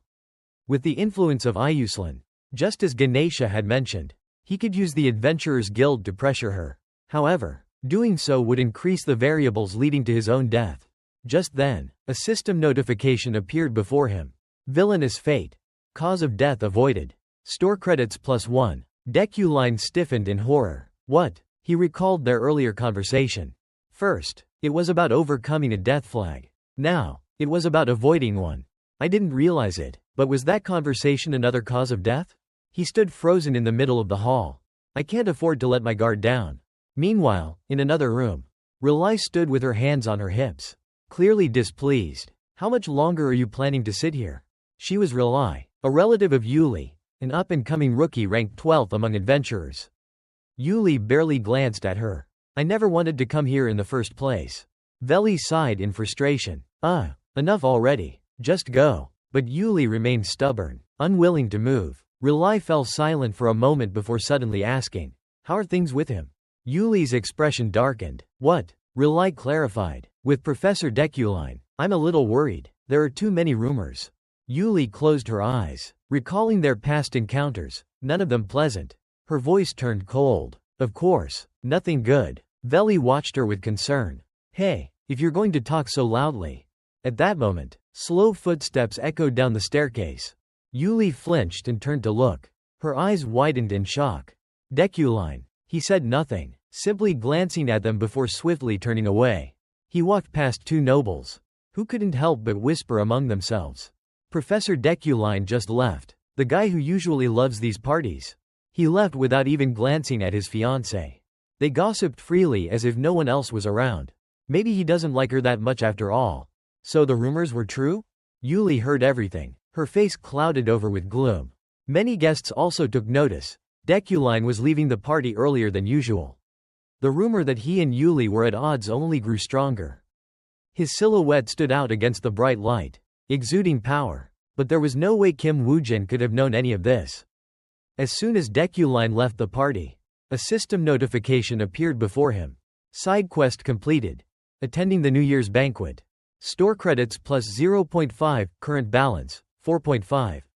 1 week later. Time passed quickly. Deculine noted to himself. It had already been a week since the New Year's banquet. At the moment, he was inside his residence, training his physical endurance. During this time, aside from daily memory exercises and introductory training in telekinetic thought, he had come to a realization: his physical strength was lacking.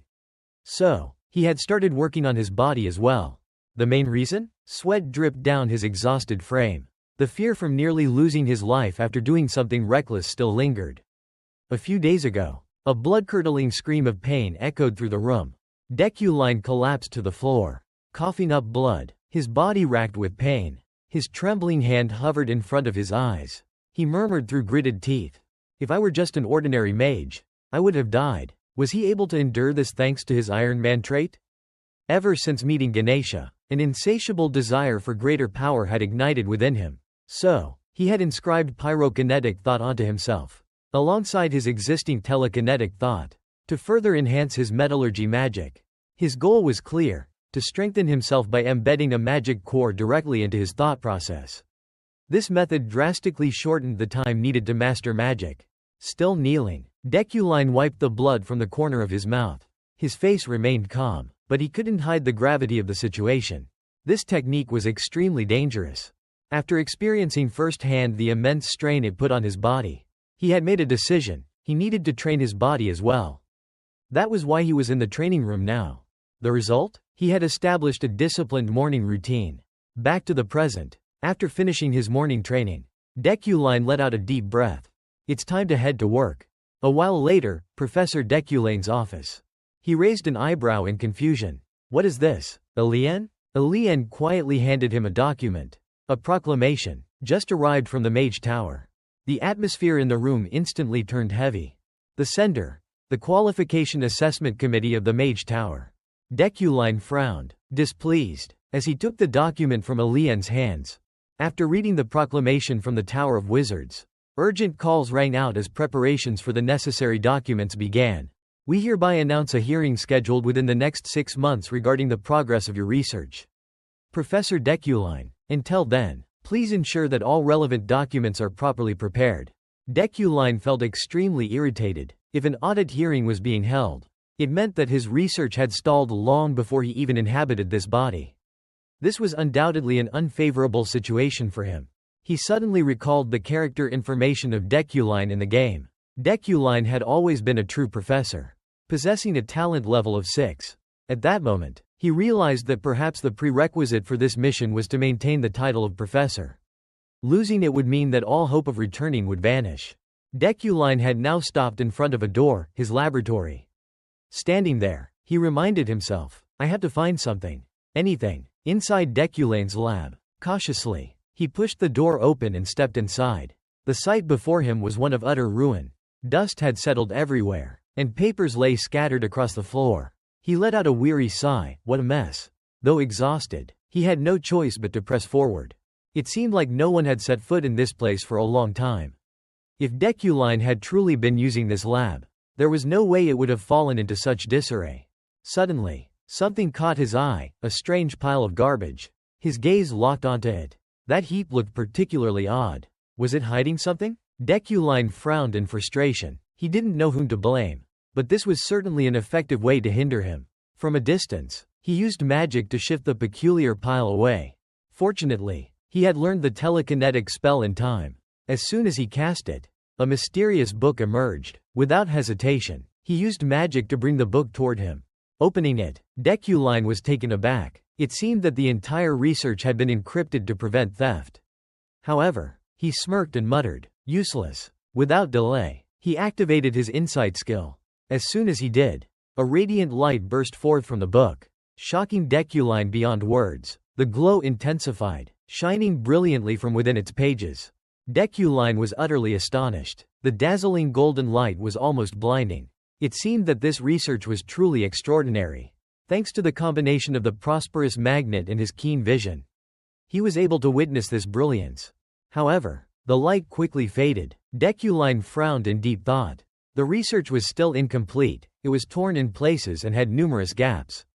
Even the logic in some sections was entirely flawed. As he flipped to the next page, he was once again shocked. Despite its imperfections, the research was still grand enough to elicit a reaction from the prosperous magnate.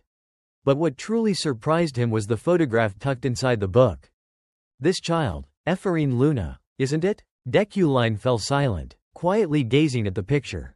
So that was it. It seemed that when he was still a researcher, Ephraim's father had desperately tried to hide this truth. For the first time, Deculine felt a hint of sympathy. The hatred that the Luna family's mages held against him, it was clear now. Because of Deculine, Ephraim had endured a tragic life. Clutching the pendant in his hand, he spoke with unwavering confidence. Don't worry. His expression was resolute as he looked at the book. I will complete this research through my insight. If I manage to finalize the thesis this way, I will make sure your name is on it. Nodding at his own idea, Deculine smirked. As a co-author, of course, I will need my own achievements as well. So I can't just list your name alone. At that moment, inside a cafe on the academy campus, a sharp scream suddenly rang out. Do you understand? We commoners must stand together. Yuli stood up and slammed the table as she made her declaration. In this class, there are only 30 of us from common backgrounds. If we don't work together, we'll suffer sooner or later. Hearing her name being mentioned, Ephraim froze in place, unsure of what to do. You agree, don't you, Ephraim? She flinched from fear. But, I used to be a noble. However, instead of responding, she merely sipped her drink, ignoring everyone. Well, it doesn't really matter anymore. Forget about fulfilling the duties of a noble, when I don't even have a home or land to my name. What kind of noble am I? Meanwhile, Yuli was getting more excited. Got it, Ephraim? You had to be here with us. The others remained unaware of her noble lineage and were just as enthusiastic. You're the representative of the commoners. That's right, you were even a victim of Sylvia's cruelty. Hearing this, Ephraim could only smile helplessly. So they think of me as some kind of representative for commoners. Huh? Suddenly, someone raised a concern. Actually, if we want to form a club, we need the approval of a supervising professor. Right? I don't think the professors would be happy about us gathering like this. Yuli nodded thoughtfully. That's definitely our biggest obstacle. The group began throwing out suggestions. What about Professor Relin? He's infamous for sucking up to that fat noble. Yuli considered it before offering another name. Then how about Professor? Before she could finish, someone cut her off. Don't even mention that name. The moment he sees commoners, he turns his back and walks away. A heavy sigh filled the room, accompanied by looks of frustration. And of course, Professor Deculine is out of the question. Someone muttered. While the others were still struggling to find a solution, Ephraim stared longingly at a plate of pastries. Are they not going to eat that? Hopefully, they won't. Then, out of nowhere, Yuli shot up excitedly. That's it, Ephraim. You should ask Professor Deculine. Ephraim's face turned deathly pale. You'll ask him for us, right? Yuli pressed eagerly. A few people hesitated at the suggestion.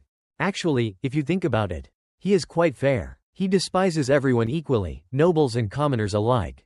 Yuli became even more excited. Besides, he's the reason you avoided punishment. That means you've already caught his attention, doesn't it? Ephraim instinctively took a step back, shaking her head frantically. No way. Do you really think he's the kind of person? Her face was drained of color.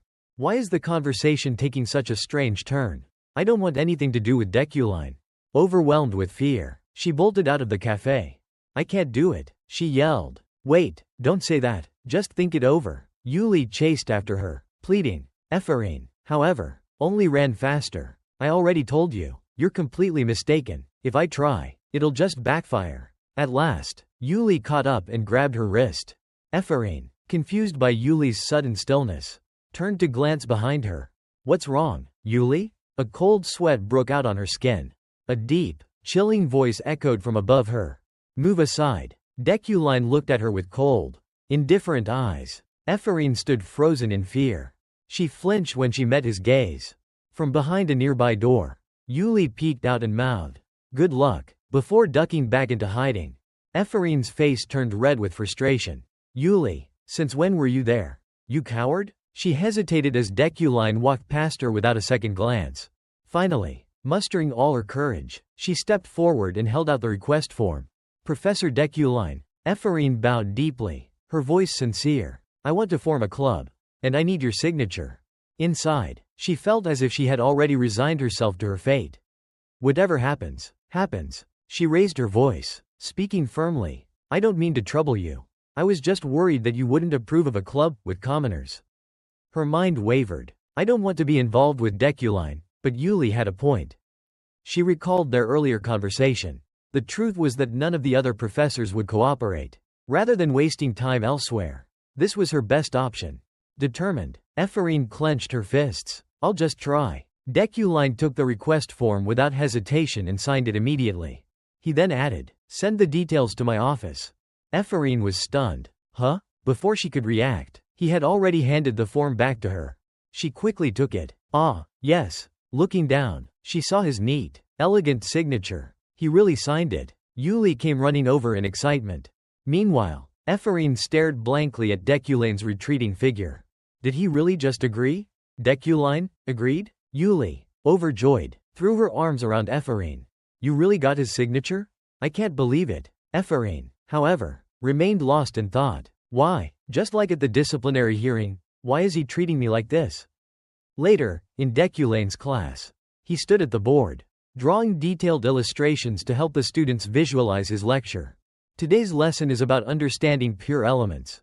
As you all know, elements form the foundation of all magic. However, many mages still failed to grasp the distinction between categorized magic and pure elemental magic. Ephraim watched as Deculine passionately delivered his lecture. Am I just making excuses for myself? She scoffed inwardly, feeling bitter. This man, he's the one responsible for my father's death. Even if he treats me well, it must be fake. Suddenly, emotions she couldn't control surged within her. Her expression darkened, and her hands clenched so tightly they trembled.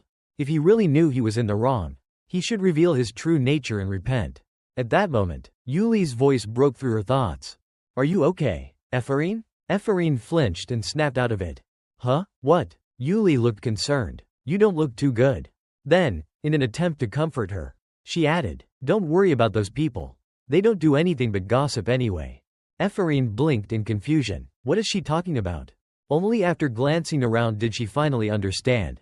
The noble girls in the class were shooting sharp glares at her, whispering among themselves. Why is she looking at him like that? What the hell is she even doing? A girl sitting directly across from her, just an aisle away, openly expressed her disgust. Gross. Ephraim sighed. So now I've made myself an enemy of the nobles, even though I was once one of them. She turned back to Yuli and reassured her. I'm fine, Yuli. They've always been like that. Let's just focus on the lesson. Unbothered by the silent battles among his students, Deculine continued teaching in his usual composed manner. Magic circles used up until now also hold meaning in every stroke. He explained. Then, a thought sparked in someone's mind, an idea unlike any other. I heard Deculine's lectures are different. At that moment, Deculine performed a minor spell himself.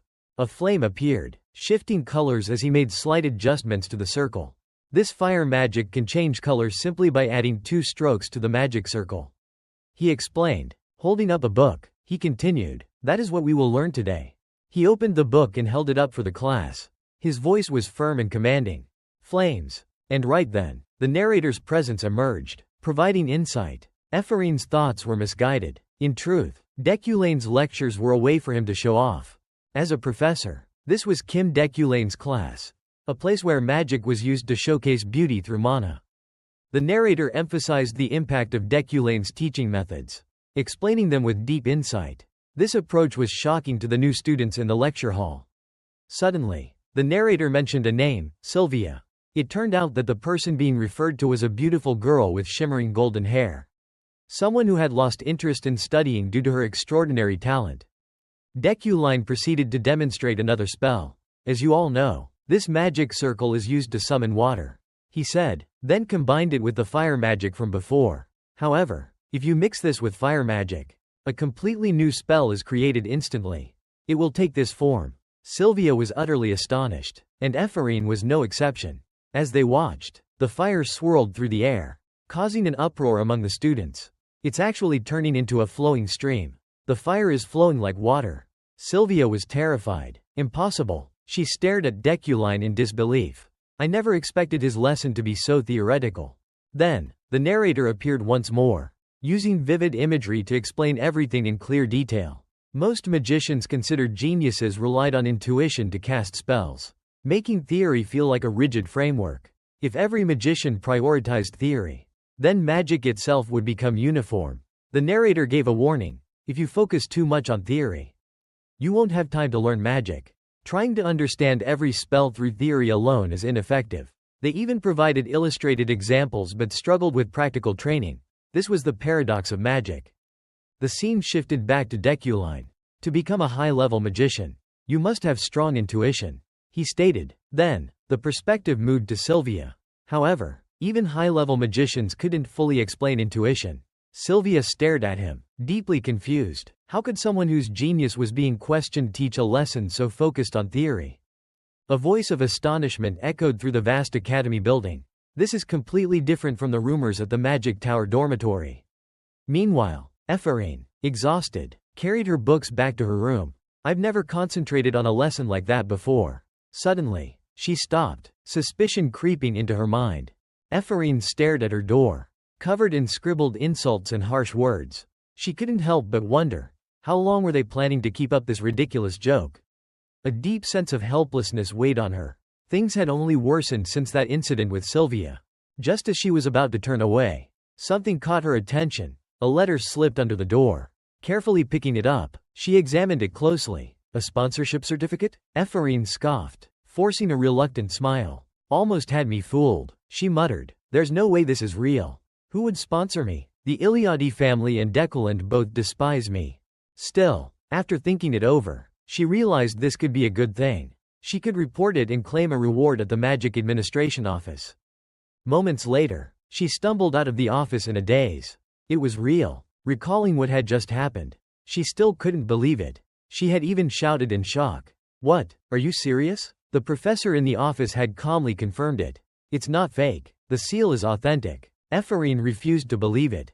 Are you joking? Yet now, here she was, covering her face in disbelief, overwhelmed with happiness. It's real? To be absolutely sure. She pinched her cheek. This should wake me up. Wake up. After that embarrassing act, she glanced around cautiously. No one saw me, right? Returning to her room, anxiety crept in as she packed her clothes. What if people find out I have 100.000 eln? I should get ready, just in case. The more she thought about it, the more she regretted her actions. I shouldn't have gone to the Magic Administration office. She recalled the professor's meaningful glance. Ephraim understood what she had been thinking. It really was an unusual situation. But now, fear settled in. The staff member she had spoken to had a strange look in her eyes. Could she be after my money? Ephraim groaned. I should have been more careful. In her frustration, she clumsily smacked her head against the table. Ow! She clutched her forehead, tears welling up in her eyes. But, I'm still not dreaming? Warm tears trickled down her cheeks. She wiped them away, smiling. Someone had recognized her talent. Sunlight poured into the room, filling it with warmth, and for the first time in a long while, her heart felt lighter. The world still had kindness left in it. She clenched her fists. Let's keep going. Ephraim resolved to push herself a little further. Meanwhile, at the Uklein estate, Uklein, Yele was in shock. Are you serious? She demanded. The butler replied calmly. Yes, he went to Sharks and Geo's auction. He should have arrived by now. Yele clutched her head in frustration. We lost 10.000.000 elm just last year. What disaster is he planning this time? She let out an exasperated scream. If he causes any more trouble, I won't forgive him. At that moment, in the city of Luton Sanziu, Deculine strolled leisurely. Finally, I got what I wanted, he thought, recalling the first time he used telekinesis as his primary magic. I realized I needed more metal to compensate for my limited talent. The metals he referred to were beautiful, shimmering crystals. Until now, all the items he carried had been made of steelwood. But that was only a temporary solution. As he entered the waiting room, he reminded himself, what I truly need will be in today's auction. But then, he froze. A familiar silhouette sat ahead of him. Yuli had already noticed his presence. Deculine cursed under his breath. Damn it, why is she here? Yuli slowly rose and walked straight toward him. Deculine remained silent, simply staring at her. She was the first to speak. I hope you've been well. He didn't respond, still caught off guard by their unexpected meeting. Yuli continued. her tone sharp. I heard you handed 2 young mages over to the disciplinary council. Deculine replied coolly. That's old news. Is there a problem? Are you going to blame me again? Yuli fell silent for a moment. Then, with a serious expression, she said, they're just newcomers. Do you really want to crush their dreams? One day, you'll regret it. Don't repeat past mistakes. She lowered her gaze, speaking softly. That's my final piece of advice for you. Deculine watched her intently. He could see the firm resolve in her face. This was it. The last words Yuli would ever say to him. She intended to sever ties with him completely. They stood facing each other. Deculine, however, felt nothing about the matter. Good, he thought. I feel the same. No matter how beautiful she is. I have no desire for marriage. A fleeting attachment to something uncertain. Such things had never existed in his life. Deculine also considered the complex relationships surrounding Yuli. There were too many dangerous variables in her life, including herself. If he wasn't careful, he could end up dead at his own wedding. Silently, he watched as she turned to leave. A thought nagged at him. Wait, Yuli isn't the type to attend auctions. Why is she here? Unable to hold back, he asked, did you come all the way to the auction just to talk to me? Yuli immediately spun around, visibly flustered. Huh? Then, she let out a long-winded explanation, trying to justify herself. Don't flatter yourself. There's no way I came here to see you. I'm here because I need something. That's all. I told you. I'm really here for the auction. Deculine found her reaction amusing and quickly reassured her. All right, calm down. He chuckled. You don't have to say it twice. I got it the first time. Yuli pouted, both embarrassed and annoyed. Seeing her like that, Deculine couldn't help but think. Adorable. It was the first time he had seen her act this way. With a huff, Yuli turned away. You misunderstood first. But suddenly, something felt off. Wait, what was that feeling just now? Just a moment ago, he had been thinking about how dangerous being with her would be. And yet, Deculine frowned, growing uneasy. Was I just influenced by Deculine's emotions? He had been extremely careful to keep his personality from merging. Yet, at that moment, a voice rang through the magic communication sphere. Attention, all esteemed guests of Sharks and Geo. The auction is about to begin. Even as the event commenced, Deculine remained lost in thought. Something isn't right. His heart had quickened at the sight of Yuli. But he quickly dismissed it. I'm just overthinking. For now, he turned his attention back to the auction. The first item, hidden beneath a cloth, was revealed. Ladies and gentlemen, our first item, an Eastern vase. The auctioneer announced. Marvel at these elegant curves. This masterpiece was crafted by an Eastern artisan. A powerful light emanated from the vase, catching Deculine's full attention. That glow. It was the same light he had seen when verifying Ephraim's documents. Among the gathered tycoons, the light grew even stronger. If that's the case, the price of the vase kept rising rapidly. Bidder 993 offered 700.000. Bidder 1.038 raised it to 750.000. And the price soon reached 1.3 million as the nobles competed fiercely. Bidder 1.413 then placed a bid of 1.5 million. DICULEIN quickly joined the auction, with bidder 777 offering 2.5 million. As the bidding war intensified, he silently calculated his next move. The vase had never lost its glow, even as the price soared, meaning its true value was even higher. He had enough funds in his account to invest, and the remaining items were not bad either. His current balance stood at 205.238.039 eln. The auction reached its climax, with numerous valuable items being presented, all of which he successfully acquired. The Ring of Luferin was sold to bidder 777 for 3 million eln. Lucho's scissors fetched 2.1 million, also won by bidder 777. The enchanted necklace was secured for 4.3 million by the same bidder. The MC continued announcing. Once again, bidder 777 has claimed another item for 5.5 million eln. The nobles could no longer contain their shock and turned to look at him in astonishment. Bidder 777 bought everything, someone exclaimed. At that moment, recognition spread among the crowd. Isn't that Professor DQ? Yuli sighed in frustration. That pathetic man, even in a place like this. He wants attention. I really don't understand him. He's nothing like me. How can he spend such a fortune just for a fleeting moment of vanity? I just don't get it. He has no sense of restraint at all. Whatever. Let him be. She then refocused and silently made up her mind. I only need to win the winter flame. As the auction neared its conclusion, the MC excitedly introduced the most special item of the evening. And now, we present the final item of today's auction. Many desire it, yet it is nearly impossible to obtain. A stone that has been used to forge countless legendary swords throughout history. Raising his voice, the MC declared, a miracle of nature, the winter flame. His words echoed through the grand hall. The snow crystal, a massive, dazzling stone that radiated countless colors, was finally unveiled. Immediately, both Diculain and Yuli focused intently on the snow crystal. He thought about its incredible properties and extreme rarity, one of the 10 rarest metals in the world. Primarily used for forging swords and other weapons. As its name suggested, this was a mysterious and precious material imbued with both cold and fiery energy. The only materials superior to it for weapon crafting were legendary tier substances like dragon bones. That meant the snow crystal was undoubtedly the best material he could obtain.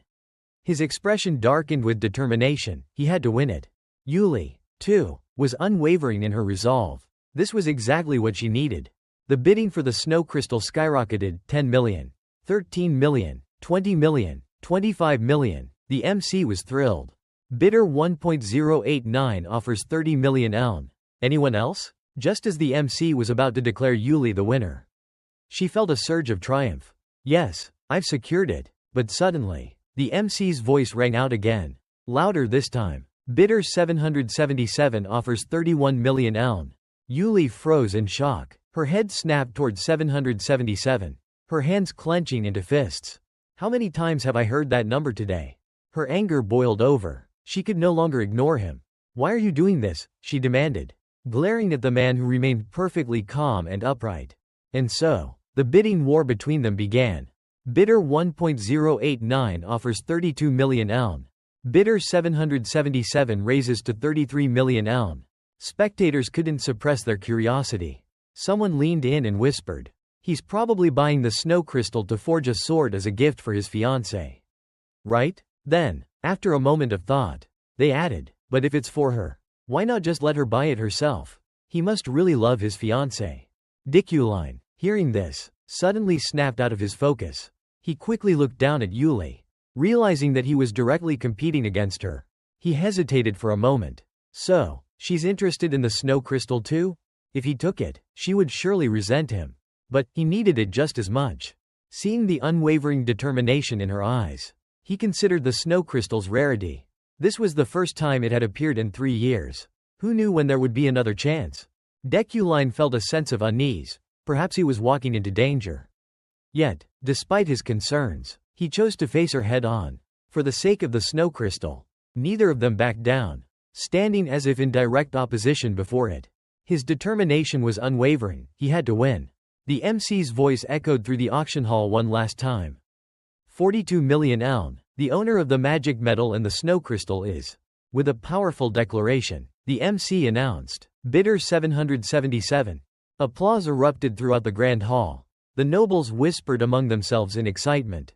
Fascinating. So, Professor Diculain won them in the end. This might be the most intense auction I've ever seen. They spoke with such confidence. Despite knowing nothing of the truth, Lord Freydin will surely be pleased. Professor Diculain went through all that effort just to get a gift for his beloved. They were too engrossed in their own gossip to notice Yuli's silent fury. They continued, and in the end, he got exactly what he wanted. Yuli clenched her teeth in frustration. Once again, things had played out just like last year. She hated it. The memory resurfaced, his arrogant demeanor. The way he scattered heaps of expensive jewelry before her with a smug expression. I can give you all of this, he had said, and if you want more, I'll buy even more. I'll do anything for you. That day, her engagement, was the worst day of her life. Now, looking at Diculain's self-satisfied face, she could already guess what he was thinking. This will make her mine. Look at me. Look at how great I am. It was almost laughable. That's all she saw in his eyes back then. That's all he ever wanted, to flaunt his wealth, to force her into submission. But to her, all of it was nothing more than humiliation. She remained silent, but deep inside, she wondered, did he even know what she truly wanted from him?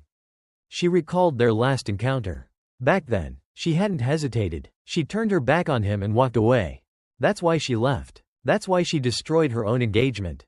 But things hadn't gone as she expected. Even now, she could still picture Deculane's furious face in her mind.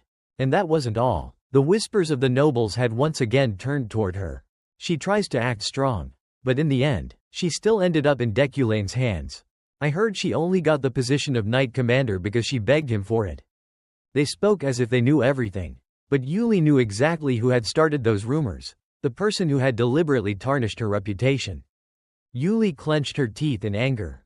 Does he think I won't take revenge? That idiot. Her hands trembled as she clenched them into fists. No matter how much she tried, she could never love him. Snapping back to reality, she was just about to stand up and leave when she bumped straight into Deculine. He had been standing right behind her. She froze in surprise. Deculine met her gaze, his expression unreadable. In a calm voice, he asked, "Do you want the entire snow crystal?" Yuli's anger flared. How long does he intend to humiliate me? She wanted to lash out, to tell him off. But before she could say a word, he spoke again. "I'm sorry." Yuli's mind went blank.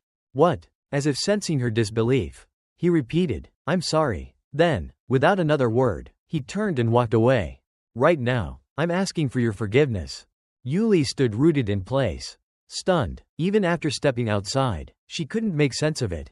What just happened? Why did he apologize? Because he bought the snow crystal? The Deculine she knew would never apologize. Before she could dwell on it further, a familiar voice called out, "Yuli." She turned in shock. It was Josephine, her older sister, the eldest daughter of the Freyden family. Josephine gave her a gentle wave. "Get in, sweetheart." That night, Deculine finally arrived at the mansion. Yet his thoughts were still on Yuli. "I thought she would like the snow crystal, but I suppose she's angry at me now." Oddly enough, he was also surprised that death had not come for him yet. As he stepped inside, a peculiar thought crossed his mind. Just how much of a bastard was the old Deculine for her to want to kill him with her own hands? The moment the servants saw him, they immediately bowed in unison. "Welcome home, young master." But something was off. Deculine noticed the fear in their eyes. "What happened?" he asked. One of the servants quickly replied, "Lady Yele has returned home, sir." As he ascended to the second floor, he spotted a figure standing in the dimly lit hallway. He had no intention of stopping. He simply walked past her, until she called out, "That was my money. Why did you take it?" He paused, slightly surprised. "I didn't expect her to have that much wealth. Have I always been this indifferent?" Deculine remained calm as he replied, "Don't worry, I only invest in things that generate profit." Yeliel suddenly screamed, her voice trembling with fury. "You treat me like a garbage dump." Deculine turned back, feeling an ominous sense of dread. This is bad. And sure enough, Yeliel stood there, her face drenched in tears, her expression filled with raw anger. "Do you think I exist just to clean up your mess?" Her emotions were spiraling out of control. "Our finances are a disaster. The workers and I have been struggling non-stop just to keep this family business afloat. And you," she choked on her words, "you threw all that money away." A surge of energy exploded from her, the air thick with pressure. "Just how much of a bastard are you?" She completely snapped, screaming at him in fury. "You gambled away the family's wealth?" Deculine instinctively stepped back, cursing under his breath. Damn it, the villain's fate has been triggered. He could clearly sense the fluctuation of energy around him. Zero. The golden glow within her crimson aura. The prosperity magnet had also been activated. He stared at Yeliel, quickly analyzing the situation. "It's simple. If I don't handle this properly, I die. But if I succeed, I'll gain a fortune." Within seconds, he had formulated a plan. "I know how to fix this. Don't worry, Yeliel," he said quickly. But that only enraged her further. "Shut up. Do I look like I'm not worried?" Her hands trembled, her voice breaking. "I worked myself to the bone. And you just threw it all away? Do you think I wanted this? Do you even realize that I dropped out of university? That I never even had the chance to fall in love, all because of you?" Deculine hesitated, feeling the weight of her words. "You didn't have to do that," he said. That was the final straw. Yeliel lunged at him, ready to strike. "What the hell are you saying? All you do is burn money." Her voice echoed through the halls. "Ever since our parents died, I've been the one holding everything together. And now? You wasted 150 million eln in one day? Just as her rage was about to explode further, Deculine cut her off. I will hand over the headship to you. Silence. The weight of those words crashed down, immediately calming the storm. Yeliel's breath hitched. She blinked in disbelief. What did you just say? Deculine met her gaze, completely composed. I will hand over the position of family head to you. Yeliel. It took Yeliel a moment to process his words. Then, with her face flushed red, she suddenly shouted, "That's complete nonsense." She couldn't believe it. Deculine, maintaining his composure, gently reminded her, "That's not how a noble should speak, especially a family head." Still stubborn, Yeliel crossed her arms. "Don't try to fool me." Deculine sighed. "I'm not lying." Left with no choice, he played his final card. "I can swear on it. If you don't believe me." Yeliel stiffened. "What?" Her expression shifted from disbelief to alarm. "You mean a wizard's oath?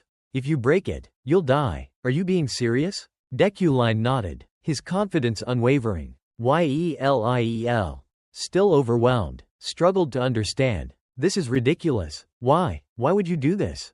She suddenly leaned closer, scrutinizing him. "Did you hit your head or something?" Deculine remained unfazed. "You don't have to believe me." Flustered, Yeliel quickly crossed her arms again and declared, "If you go back on your word, I'll kill you on the spot."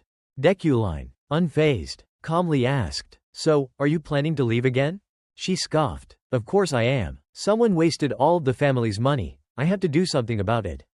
Without another word, she stormed off, slamming the door behind her. A system notification appeared before Deculine's eyes. Villan's fate. Death averted. Storyline variable +2. He let out a deep sigh of relief. The storm has passed. Thank God I survived. Handing over the position wasn't such a bad thing, either. Leaning his head back, he closed his eyes. If I keep changing things little by little like this, I might actually escape this fate. But just as he was lost in thought, a voice interrupted him. "Have you really changed?" Startled, Deculine looked toward the window. Hanging from the frame was Ganesha. She smoothly leapt down, landing effortlessly before him. "A surprise guest?" he muttered. Ganesha smirked. "Sorry, I happened to be passing by and thought I'd drop in. I was a little surprised to see you like this." Deculine exhaled, tired. "And why is that surprising?" Ganesha placed her hands on her hips. "Because she's better suited for handling all of this than you are." But then, her expression darkened. Her voice dropped to a whisper. "Yele, one Gohan Ioclen." She looked straight into Deculine's eyes. "She's not actually a blood relative of the Eucline family." Deculine was startled, unable to believe what he was hearing.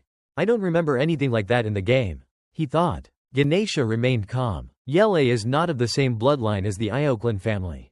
Even though Deculine had already known this, he still couldn't help but be surprised. Yele had always been considered a half-sister, sharing the same father but a different mother. However, he now knew that she wasn't his biological sister at all. The little sister he had always known had no blood relation to him whatsoever. "She has no blood ties to the Eucline family either?" he questioned himself. "How could I not have known about this?"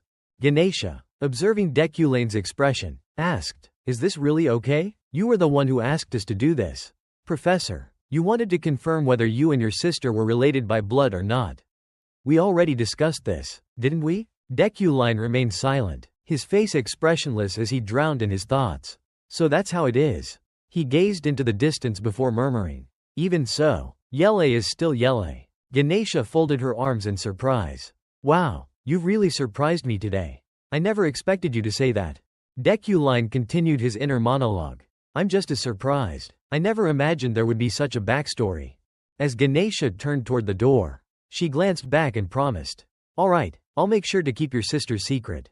Just as she was stepping out, she paused. "Oh, one more thing before I go," she said. She turned back to inform him. "I've heard that the six-headed serpents have begun to move." At the mention of their name, Deculine immediately thought of deadly vipers. The six-headed serpents were a notorious criminal organization on the continent, infamous for their use of poison. Their reputation was so fearsome that bounties for their heads reached several million. Ganesha, being kind enough to share some information, continued, They're targeting items from the auction house, even though the auction house is taking precautions to transport them safely. You should remain vigilant when those items arrive at your place. After dropping this warning, Ganesha swiftly dashed away. It seems you've been neglecting your defensive magic lately. Professor, she called out from a distance. That's why it was so easy for me to get in. With that, she was gone, leaving behind only the faint trail of a white cloth dissolving into smoke. Deculine rubbed his forehead, leaning against the desk, lost in thought. His expression darkened. This is something I don't need to know. He mused. Even if I did, it wouldn't change anything. Deculine leaned against his desk, gazing at the dark silhouette reflected on the ground. From the very beginning, I was never truly Deculine. He recalled the image of his younger sister. Regardless of whether Yele was his biological sister or not, he had already made his decision. He would continue treating her the same way he always had. Looking up at the bright moon shining above, he reassured himself. Yele will always be Deculine's sister, so it's better to keep the truth hidden. Under the moonlight, a group of people sat around a campfire. Ganesha smiled cheerfully, resting her hand on her hip. See, I told you I was right. Professor Deculine has changed a lot. It's as if someone else is in his body. He's completely different now. Sitting in front of the fire, Ganesha sighed in amazement. Hearing that bastard say something so sweet is truly bizarre. One of her subordinates, watching her reaction, sighed in exasperation. Captain, you just like handsome guys. No matter what he says, you'll love it. Ganesha shot him a furious glare. So should I tear you apart just because you're ugly? Her subordinate wasn't one to back down. For your information, my grandmother says I'm very handsome. She immediately dismissed it. That's because there was probably a handsome guy standing behind you at the time. Idiot. Behind them, a man named Riley, a member of the Red Garnet expedition team and a relative of Yuli, stood with his arms crossed in frustration. Are you saying Deculine is a decent human being now? Ganesha stopped arguing and straightened up. We don't need to keep tracking Deculine anymore. She pondered for a moment before adding. I wanted to ask whether he's still searching for magic slaves, but I doubt it. Waving her hand toward her companions, she signaled, let's head back now. However, she lingered a little longer, resting her chin on her hand. Oh, and one more thing. Everything we heard today is a secret. Keep this to yourselves. Without another word, the five of them clasped hands, summoning a glowing energy circle.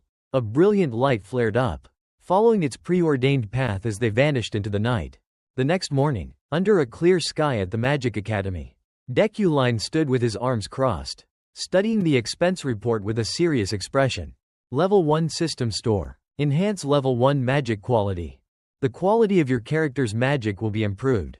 Magic output and effectiveness will slightly increase.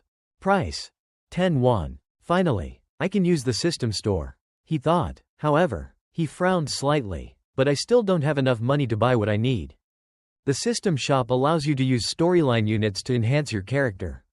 Not only can you strengthen your player character, but also famous characters when using the shop. Deculine stood before the system board, staring at the notification. The opportunity to use the System Shop was rare. There were only 6 chances before the second half ended.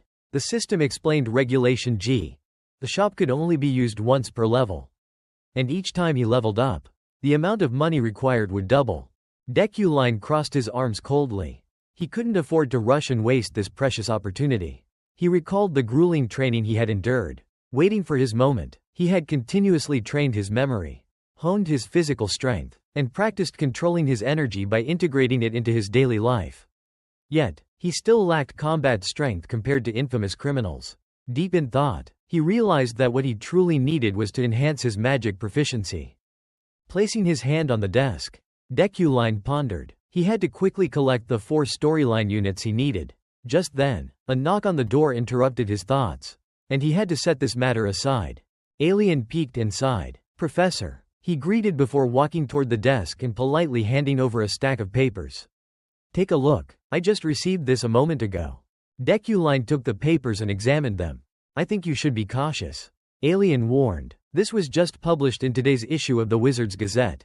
Inside the document was a wanted notice for the dangerous criminal, Lock Hark. A witness had reported that the wizard killer Lock Hark had been spotted in the outskirts. Be careful when going outside. Deculine silently reviewed the file. The wizard killer, Lock Hark. Looking at the wanted notice, He recognized that this man posed the greatest threat to wizard players in the first quarter of the game. So, he's finally appeared. Deculine smirked slightly. Of course, if he were an ordinary wizard, Lockhart would be a major threat. But now, he had no reason to worry. Perhaps this situation would even help him obtain a storyline unit. He hoped he would encounter him soon. Deculine stepped away from his desk. No need to worry about the wizard killer. I'm heading to the library. You should head back as well. Alien stammered. Why yes, Professor. As Deculine walked past Alien, something crossed his mind. Oh, right. He turned back and asked. Alien, would you like to become a professor's assistant? Alien scratched his head. Huh? Well, of course. Then, realizing something, he widened his eyes in shock. After placing the bracelet in Alien's hand, he panicked and shouted in disbelief. Professor, you want me to be your assistant? But you've always said I'm incompetent. Deculine remained cold and indifferent. Now that I see you're serious, I'm asking. Earlier, he had taken care of a few matters. But the truth was, he had only considered this because he received a notification that he needed to appoint a professor's assistant. Without giving Alien a chance to respond fully, Deculine held out a bracelet. That's enough. Take this. It was a bracelet engraved with the Eucline emblem. Keep working hard. Alien was overwhelmed with joy. Bowing deeply. Thank you so much, Professor. Tears welled up in his eyes. But even as he cried, he couldn't help but examine the bracelet again. His document management and errand running skills were truly excellent. A bracelet engraved with the Eucline emblem. This meant he was recognized. He was quite useful. Deculine couldn't afford to let him slip away. Deculine recalled his own infamous reputation. The cold-blooded figure of legend. Countless people had abandoned him, unable to endure his ruthlessness. But Alien had stayed, shouldering all these tasks alone. Who knew when he, too, would eventually leave? Noticing Alien's suspicious gaze, Deculine handed him some money. Take the night off early. Use this to buy yourself dinner. Alien looked at the money in shock. Professor, this is too much. Deculine didn't care about such a small amount. He simply walked away in silence. Alien stood by the door, still confused, unable to find the right words. Inside the library's staff section, Deculine stepped in. The reason he came here was to review Luna's documents. He recalled finding several errors during his last check. The documents he had discovered in the laboratory contained research on pure elemental magic. Yet they were riddled with flaws and gaps. He needed to revise them. As he walked, he considered his next step. If he could find any useful books on magical manipulation, that would be even better. Just then, Deculine passed by a girl and immediately took notice of her. His voice turned low. Why are you in the staff library? He looked at the blonde-haired girl fumbling with books. A new student, Sylvia. Sylvia was flustered. 10 minutes earlier, Sylvia had been silently observing as her teacher spoke with the professor. Yes, Professor, Sylvia responded, explaining that she was searching for study materials. The reading room was an exclusive space reserved for high-ranking individuals. However, within the magical sphere, the image of Relin appeared, laughing heartily. It's fine. There's no need to forbid the heir of Iolet and this year's new student from using it. Let her freely access the library for her studies. The teacher relayed the message to Sylvia. The professor said it's fine. Sylvia, feel free to look around. With permission granted, Sylvia quickly entered the library. Her passion was literature and languages, so she had specifically come to the exclusive reading room in search of materials that met her criteria. Her sharp eyes soon spotted a book, an old novel written in Edenal. Ever since the disappearance of the fairies, its value had increased, making Edenal novels incredibly rare. Edenal was the language of the fairies. Standing on her tiptoes, Sylvia reached out to grab the book she needed. At that exact moment, Deculine happened to be nearby. This was why Sylvia had ventured into the exclusive reading room, a place she rarely visited. Naturally, she was startled. Her eyes widened in shock as she stared at Deculine. She never expected to run into him here. With suspicion in his voice, Deculine asked, "Why are you in the restricted reading room?" His tone grew sharper. "Do you want to be summoned by the disciplinary committee again?" Sylvia froze. Deculine? Why is he here? She had heard that he never came near the library. Hugging the book tightly, she took a step back. "I'm here to find study materials. Professor Relin has already given me permission." His voice turned icy. "So, a professor ignored the academy's rules, and the librarian allowed you in? If that's the case, They should also be disciplined. Sylvia became even more flustered. What? Suddenly, the book in her hands floated into the air, drifting toward Deculine. He effortlessly caught it and flipped it open. Athenau novels. You broke Academy rules just to find a romance novel written in Athena? Sylvia's face turned red with embarrassment. Wait, he can read the language of Athena? But that wasn't the important thing right now. I just love literature and languages. She protested. Deculine tossed the book back to her. I'll let it slide this time. Before leaving, Deculine didn't forget to give a final warning. However, if you come here again without proper permission, I will discipline you accordingly. So, if your purpose isn't to flaunt your family's influence, send someone else to borrow books for you. Sylvia silently watched his back as he walked away, hugging the book tightly. He insulted me, she sighed, staring at the now closed door. I just wanted to learn about the fairies through novels written in Eternal. But then, a serious thought crossed her mind. How does Deculine even know how to read Athenau? Athenau lacked consistency, making it incredibly difficult to read. Deep within a dense forest, students were engaged in hands-on training. 2 of them were chasing a creature. I'll go that way. Don't let it escape. Meanwhile, another group was researching medicinal herbs. Inspecting a leaf, Redlin spoke to Relin in surprise. This is their first field training, but they seem so calm. I don't think they're afraid of Haxon at all. Relin wiped sweat from his forehead and smiled. Training has to end before nightfall, but I'm still proud of them. Deculine, however, remained silent, carefully observing the surroundings. He recalled the characteristics of this area, Black Mountain. It was far from the academy and held great significance, with strict security measures enforced by the Magic Tower. The forest was both a training ground for students and a valuable repository of magical materials. But it was also home to terrifying monsters. Because of this, the risk of attacks from dangerous creatures and venomous beings was high. The Magic Tower had to reinforce protective barriers and ensure patrols by professors on duty.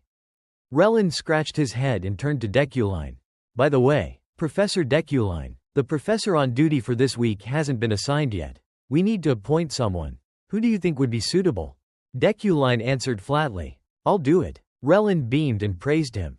Just as I expected from you. Professor, the way you take the lead is the perfect example of what a true academy professor should be. Deculine glanced at him with mild exasperation. I'm not doing this for some noble reason. Suddenly, the system displayed a notification. Side quest. The Darkness of the Magic Tower. Storyline Unit 1. Additional title reward. Deculine became alert, turning his gaze toward a particular direction. Something was pulling him toward that place. That must be the reason he had just received this side quest. He felt a bit anxious. What was about to happen on the mountain? Could that place turn this game into a horror experience at night? At the same time, Relin urged the students. It was time for everyone to pack up. The students politely bowed to bid farewell to the professor. And he responded, all right, see you later, everyone. 9 hours later, at a cafe near the Magic Tower, refreshing and delicious ice cream cups were neatly arranged on the table. Exclamations of admiration echoed one after another. They look so beautiful, too beautiful to eat. They look delicious too. Someone curiously asked, did you really buy these for us? Ephorine smugly lifted her chin. Of course, she happily declared. Now I have 100.000 elm. Emphasizing her words, she added, my treat. Yuli clapped her hands joyfully and excitedly announced. I've submitted the club establishment plan. It will be approved soon. This was their first gathering. The classmate sitting across quickly responded. I just hope the others won't hesitate too much. Not many people have signed up. Yuli reassured. Don't worry, as long as we run the club well, people will join. Then she changed the subject. By the way, I heard there's a training session at Black Mountain today. Ephorine's eyes sparkled as she looked at the ice cream in front of her.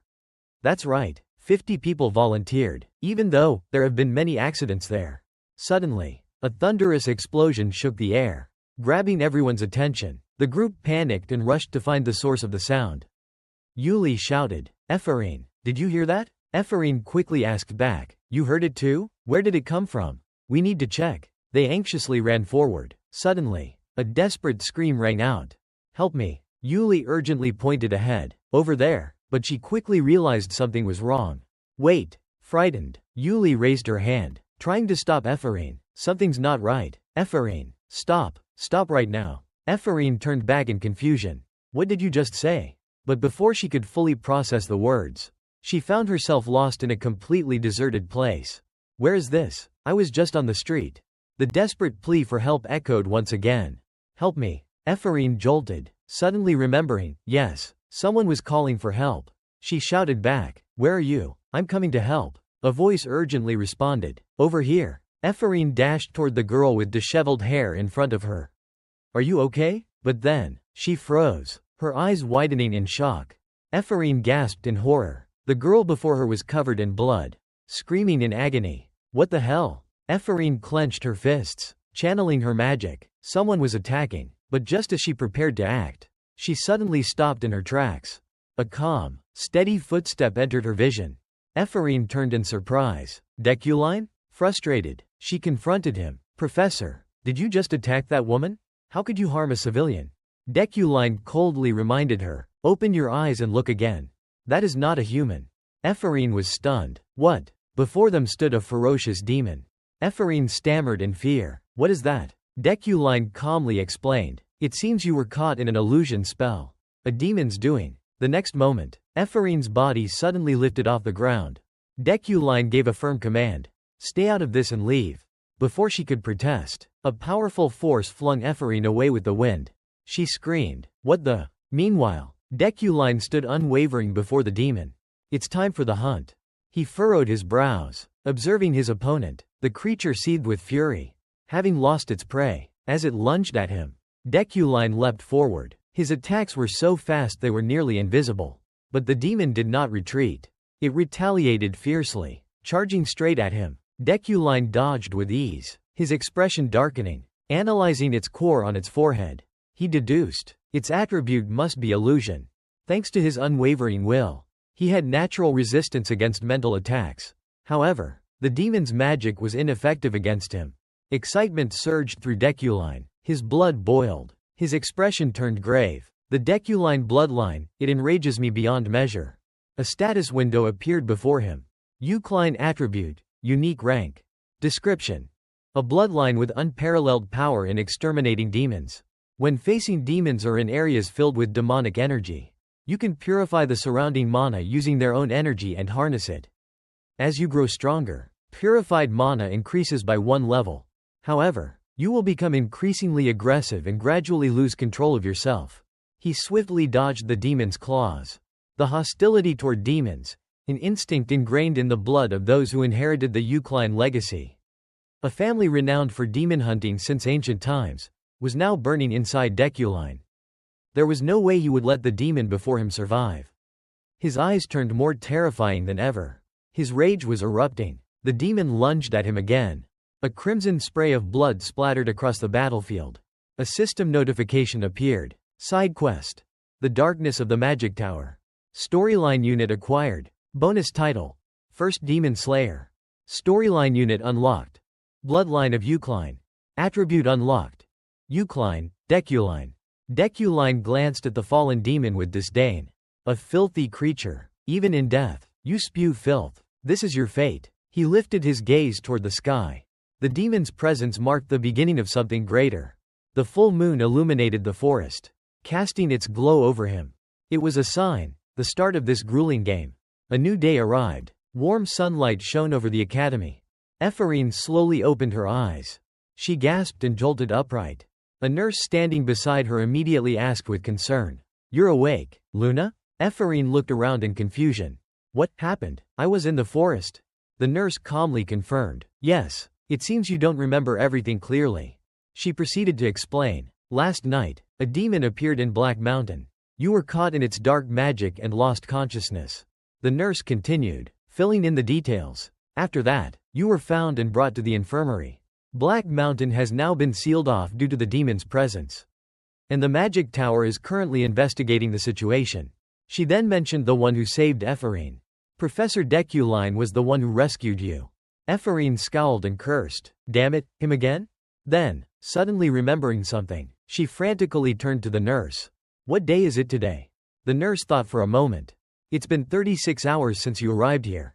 She answered precisely. "So today is Wednesday." Ephraim's eyes darted to the clock behind her.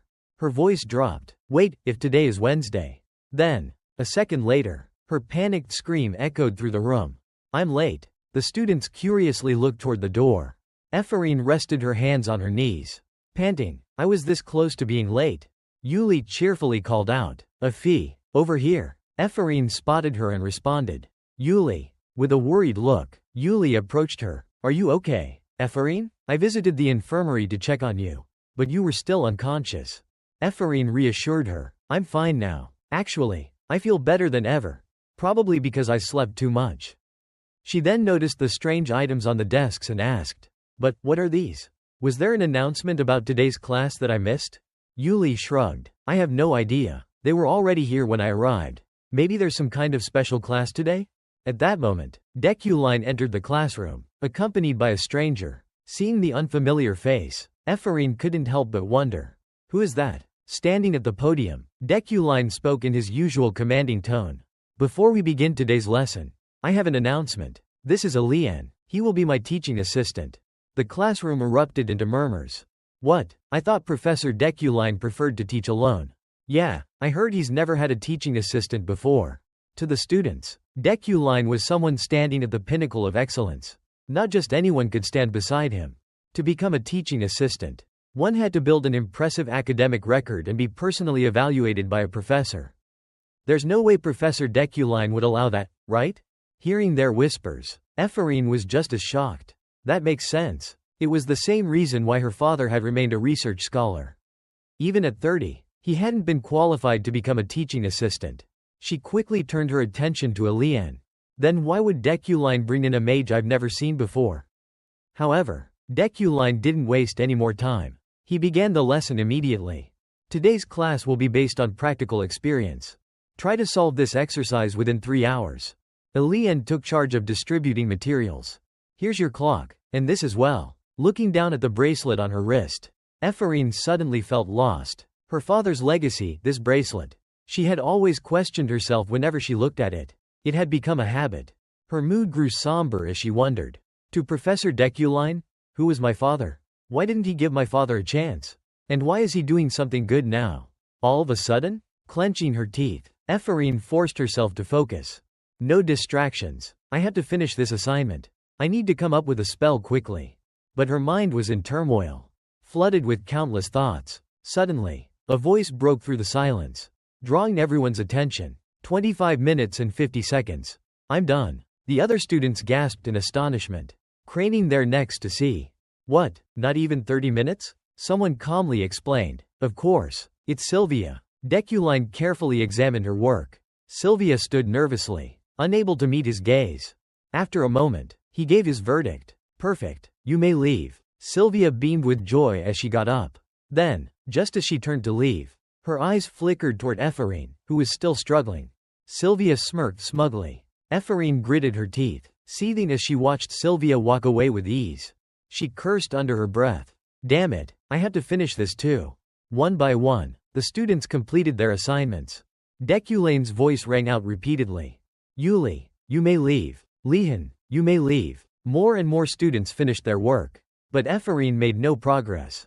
Roden, you may leave. Kane, you may leave. Iharan, you may leave. Eventually, Grand and Alien noticed how late it had gotten. Alien hesitantly reminded the professor. It's been 3 hours, we should go. Yet, even at that moment, Ephraim had accomplished nothing. Her heart sank. I'm done for. She buried her face in her arms, clenching her fists. Please, just think of something. Sylvia's name surfaced in her mind. A wave of uselessness washed over her. Not only can I not do better than that smug Sylvia, damn it. I'm the only one who couldn't finish anything throughout the entire lesson.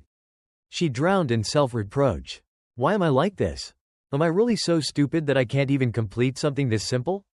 Just as she was about to give up, ready to stand and leave, a bitter thought surfaced. That's right, I'm just ignorant. Revenge? What a joke. I didn't even attend classes properly. There's no way I can compete with them. Suddenly, a voice interrupted her thoughts, making her flinch. 5 hours and 47 minutes. Deculane's calm voice cut through the silence. How much longer do you plan to make me wait? Ephraim looked up, stunned. He's still here? His cold gaze sent a chill down her spine. Then, he spoke again, direct. Cutting. You struggled with an easy assignment and failed to complete it on time. Ephraim lowered her head, mumbling, "I'm sorry." Without warning, Deculine stepped closer, standing right in front of her. His voice remained indifferent. "Even if people mock you, even if others finish faster than you, even if the person you despise is right in front of you." His words were brutally honest, so much so that Ephraim felt a sense of fear. Yet, despite her feelings, he continued to instruct her. "You must remain calm and composed at all times." Then, without hesitation, he turned his back to her. "You will never reach my level with a weak mindset like that." He glanced at her one last time, his expression unreadable. Was that mockery? His next words were sharp and final. "I'm disappointed, Ephraim. I thought you were better than this." With that, he slammed the door shut, leaving her alone in the empty classroom. Her face darkened, but she didn't refute him. At that moment, the clock rang, marking 6 in the evening. Frustrated, Ephraim collapsed into her chair. His words echoed in her mind. "I thought you were better than this." Her hands clenched into fists. Her teeth ground together. "So what?" Suddenly, she channeled her energy, a surge of raw determination flaring within her. "I can do this." It didn't matter if someone like him was disappointed in her. Her body was straining, her nose had started bleeding. But she didn't care. With unwavering resolve, she shouted, "I will do it." Her eyes burned with a manic intensity. More determined than ever, no matter the consequences. Meanwhile, Deculine stood by the window, arms crossed, silently watching over her. This should be fine. He silently considered the fact that he had spent over 6 hours on Ephraim. But it was necessary. He needed her to become stronger in preparation for the future. After defeating the giant demon, he realized that its appearance on Black Mountain signaled the imminent start of the main quest. He thought of the powerful Ephraim in the game. Once the era of evil unfolded, those who followed the path of righteousness would emerge in the main quest. And among them would be a much stronger Ephraim. Once again, he envisioned Ephraim standing on the edge. Right now, she still lacked the strength, spirit, and keen perception of a true mage. Deculine silently watched her. Of course, that power could one day become a threat to him. But he would not allow it to happen. His gaze remained unwavering. Destiny was nothing more than a religion for those unwilling to put in the effort. He only believed in himself. He was lost in thought, his emotions difficult to read. With Deculine's personality, it was unlikely he would allow a newcomer to catch up to him so easily. Suddenly, a noise came from the classroom. Ephraim lowered her head, flung the door open, and quickly ran out. Deculine glanced into the classroom and walked toward her desk. On it lay a golden, glimmering flower. He remained silent for a moment before announcing, 6 hours and 25 minutes, the assignment is complete. He took out Ephraim's study report and meticulously wrote his notes. She had revealed the innate weaknesses of a student who had not been formally trained in the academy. He paused, but in the end, Deculine was satisfied and set his pen down. This result was enough to compete for the top position. A system notification appeared. Side quest completed. Your path balance +1. Deculine slowly left the lecture hall. Now that Ephraim had gone, it was time for him to return home. Suddenly, someone called out to him. Professor Deculine. He was surprised. Ritz laughed loudly. It's been a while. Deculine frowned in annoyance. What was he doing here? It turned out the man was Ritz von Logan Freyden, the current head of the Freyden family, Yuli's older brother. Deculine recalled his role in the game's lore. Ritz was also the one who had pushed for the engagement between Deculine and Yuli. More importantly, Deculine looked at him cautiously. Ritz's combat power at the start of the game surpassed even Ganesha, who ranked third. He was a renowned figure known for his overwhelming strength. Why would someone like him come looking for me? Deculine suspiciously thought about the snowstone. Could this be about Yuli's snowstone? He swallowed hard. Could this situation be related to the death number? I have no strategy to deal with this monster. Ritz stood with his hands on his hips, speaking cheerfully. It's really good to see you like this. Lately, I've heard that you and Yuli are getting along well, so I was quite worried. Is he trying to act arrogant? Deculine wondered. Ritz continued. So, I've decided to arrange a dinner this week. You're free, aren't you? Deculine secretly let out a sigh of relief. For now, at least. Ritz seemed friendly. He was about to reply, I'm free, when suddenly, Ritz clapped him on the shoulder. Ritz grinned and laughed loudly. Very decisive. I like that. I've already prepared the dishes you like. so just come. I'm the one arranging it, so I'll make sure everything is perfect. Then, his voice suddenly turned cold. Well then, see you later, Professor Deculine. Deculine helplessly watched as Ritz walked away, his posture confident and imposing. He hadn't even given him a chance to refuse. Deculine furrowed his brows in caution. No, more accurately, Ritz had made it so that refusal wasn't an option. He knew exactly what kind of person Ritz was. Ritz placed his family above all else. Who knows what might happen if I ruin his plans? With a sigh, he accepted the inevitable. It seemed there was no way to cancel this dinner. The next day, Freyden household. No, Yuli shouted angrily. Ritz frowned. Why are you so against this? Yuli snapped. Because we hate each other. And besides, I'm busy training the cavalry. I don't have time to meet him. Ritz remained calm. Are you just sulking because you lost a snowstone? Yuli immediately denied it. Sulking? You think I'm sulking? No way. A silent figure observed their heated argument from the shadows. Ritz tried to persuade her. Why would he even want a metal that's only useful for forging weapons if not because of you? Yuli's eyes widened in realization. If he's planning to give me a sword. She clenched her teeth, lowering her voice threateningly. Then I'll call off the engagement immediately. Ritz clenched his jaw, veins bulging with irritation. A surge of overwhelming energy burst from him, pressing down on her. Think carefully, Yuli, he warned. His face darkened as he reminded her. Just the other day, I told you that doing this is incredibly foolish. I made it clear. There is no room for personal emotions in politics. Then, he continued to provoke her. As far as I know, no man has ever truly loved you. Or, do you already have someone you like? Yuli gritted her teeth. No. Ritz pressed on. Then why do you care so much about Deculane's past? It has nothing to do with that. She denied immediately. But Ritz wasn't letting this go. Then tell me, why? Yuli fell silent, refusing to answer. Ritz turned away. Just remember, if there's a problem, you need to deal with it. Yuli stood still, her fists clenched as the wind brushed past her. Suddenly, she drew her sword. Anger flared within her as she shouted. Swinging wildly, the sharp blade cut through the air, venting her frustration. Then, she stopped again, motionless. A voice suddenly broke the silence. Your form is a mess. She turned toward the speaker, Varel. It was Varel, a knight of the Second Army and her subordinate. Though her voice still carried frustration, she muttered, Sorry, you had to see that side of me. Varel remained calm. It's nothing. I understand, my lady. Then, he spoke bitterly. Honestly, I can't believe the head of the family is forcing you to marry that wretched man. Enough, Yuli snapped, silencing him. She reminded him sternly. You are a knight. Speaking ill of others behind their back does not suit you. Then, she turned to him with a gentle expression. Don't dirty your hands for my sake. I'll be fine. Varel said nothing, only watching her intently. Yuli swiftly turned away. I'm heading back. Get ready. Varel bowed respectfully. Yes, my lady. However, his gaze darkened with something sinister. Watching her retreating figure, Varel whispered to himself, My lady, I've finally found the answer to my suffering. His eyes studied her features carefully. I have found a way to prove my loyalty to you. As your knight. Coldly, he ran his fingers along the blade of his sword. This is something only I can do. Under the golden sunlight, Yuli walked away, completely unaware that someone had set their sights on her.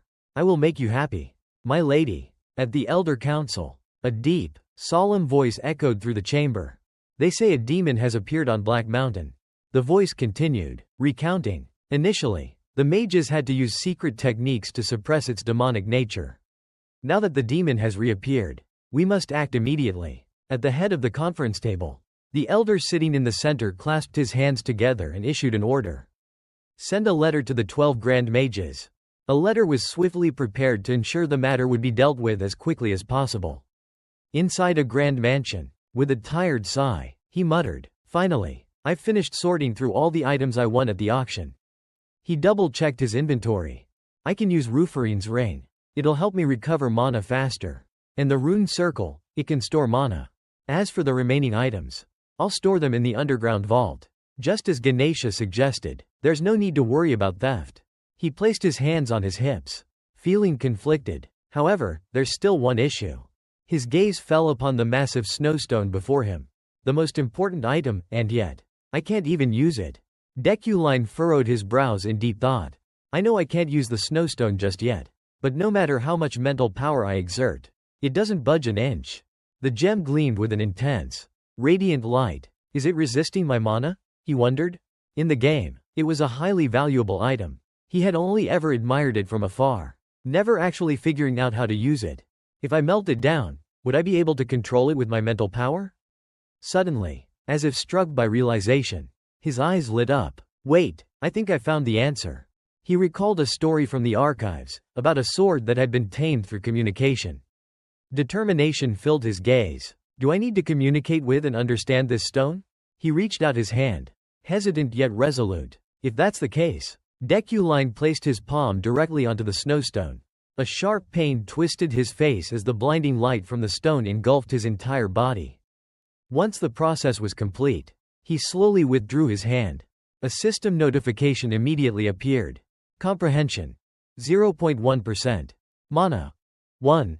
357 halves.257, plus 300. He sighed in frustration. 2,000 mana points? Just to increase by 0.1%? At this rate, it would take him an entire year to tame it. Deculine questioned himself. Is there a better way? Deculine finally decided to set it aside and head outside for a bit. As he glanced at the wall calendar, his eyes fell on a circled number. Do I have dinner with Rit tonight? His face twisted in discomfort as he stared at the marked date. There was also some event planned before he had taken over this body, something scheduled 3 days ago. The memory of his death resurfaced in his mind. As the sun set, the restaurant was bathed in warm hues. Volmeso and Rit walked alongside Deculine. Rit spoke up, thanking him for coming. Yuli went ahead of me, so she's probably already inside. Rit stepped forward confidently and praised Yuli as soon as he saw her. You look stunning dressed like that. Yuli. His voice was sweet as he called her name. She wore a pure white evening gown. Looking at him shyly, Deculine was instantly captivated. As he pulled out a chair for himself, he silently admired her. She usually wears armor. I never expected her to look this beautiful when dressed up. No wonder Deculine liked her at this exact moment. Just then, a voice rang out, drawing his attention. Of course. Do you know how much effort I put into this? Rit smiled and responded. You're here too? The person playfully replied. I came along to take care of Yuli. Deculine glanced sideways, feeling uncomfortable. I didn't even notice she was here because I was too focused on Yuli. But I don't want to see her here. His gaze landed on the smiling woman in front of Jonfin. Deculine furrowed his brows. Even if she's here as my fiance's sister, it's not that simple. She's the first person I need to be wary of. He imagined her true expression, hidden behind a perfectly crafted mask. She's someone who would do anything to achieve her goals. She's like a lunatic, the master of the darkness, the leader of a secret intelligence organization operating in the shadows. She's also incredibly powerful, on par with Rit. Deculine watched as she carefully played with Yuli's hair. Yuli is the only person she treasures. Hurting Yuli would definitely make her furious. He lowered his head, frowning. I still don't know why Rosefin hasn't killed Deculine yet, but she will. Without a doubt. Raising his eyes once more, he looked at her. The moment I stepped into this room, I felt a flicker of fear. She exudes an overwhelming killing intent toward me. Perhaps, it's just the fate of a villain.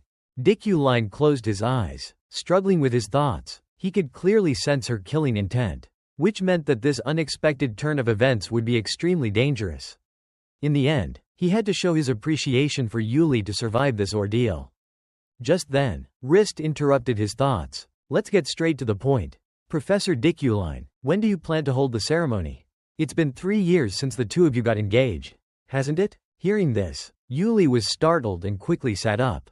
However, before she could react further, the head of the family stopped her. This is a matter for the adults.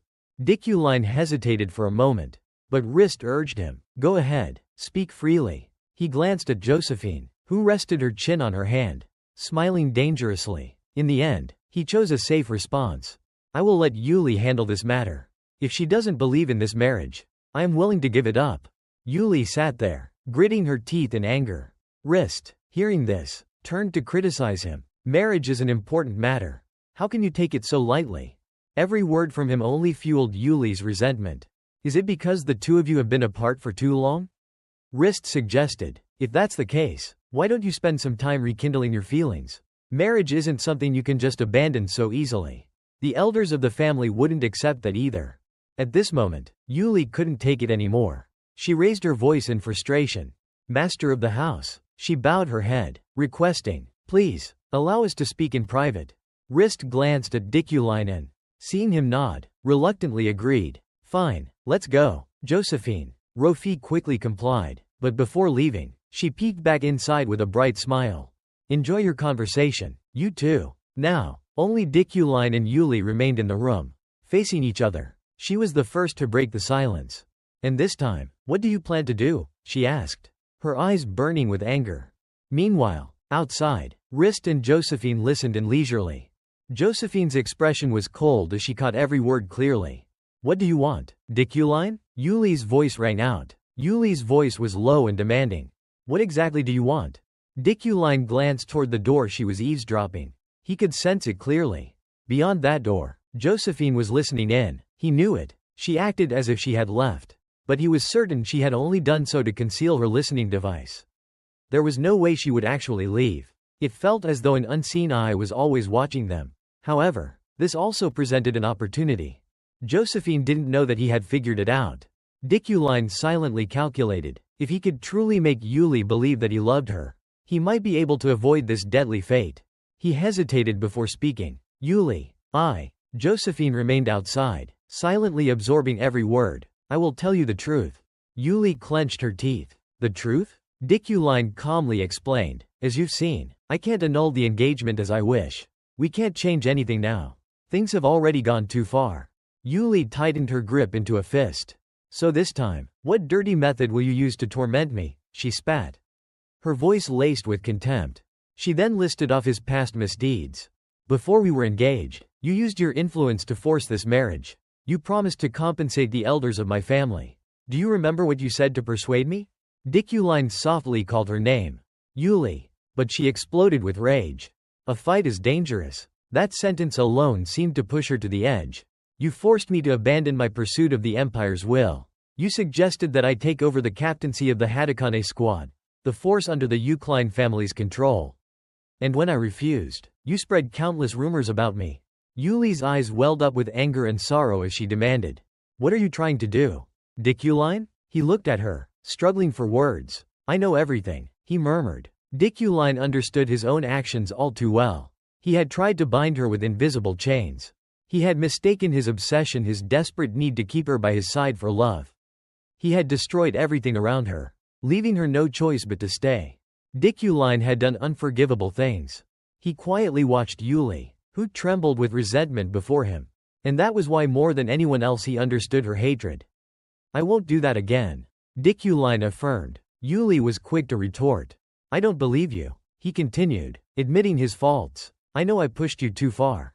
Yuli was taken aback. What? Dikuline lowered his head. I realize now that what I did was wrong.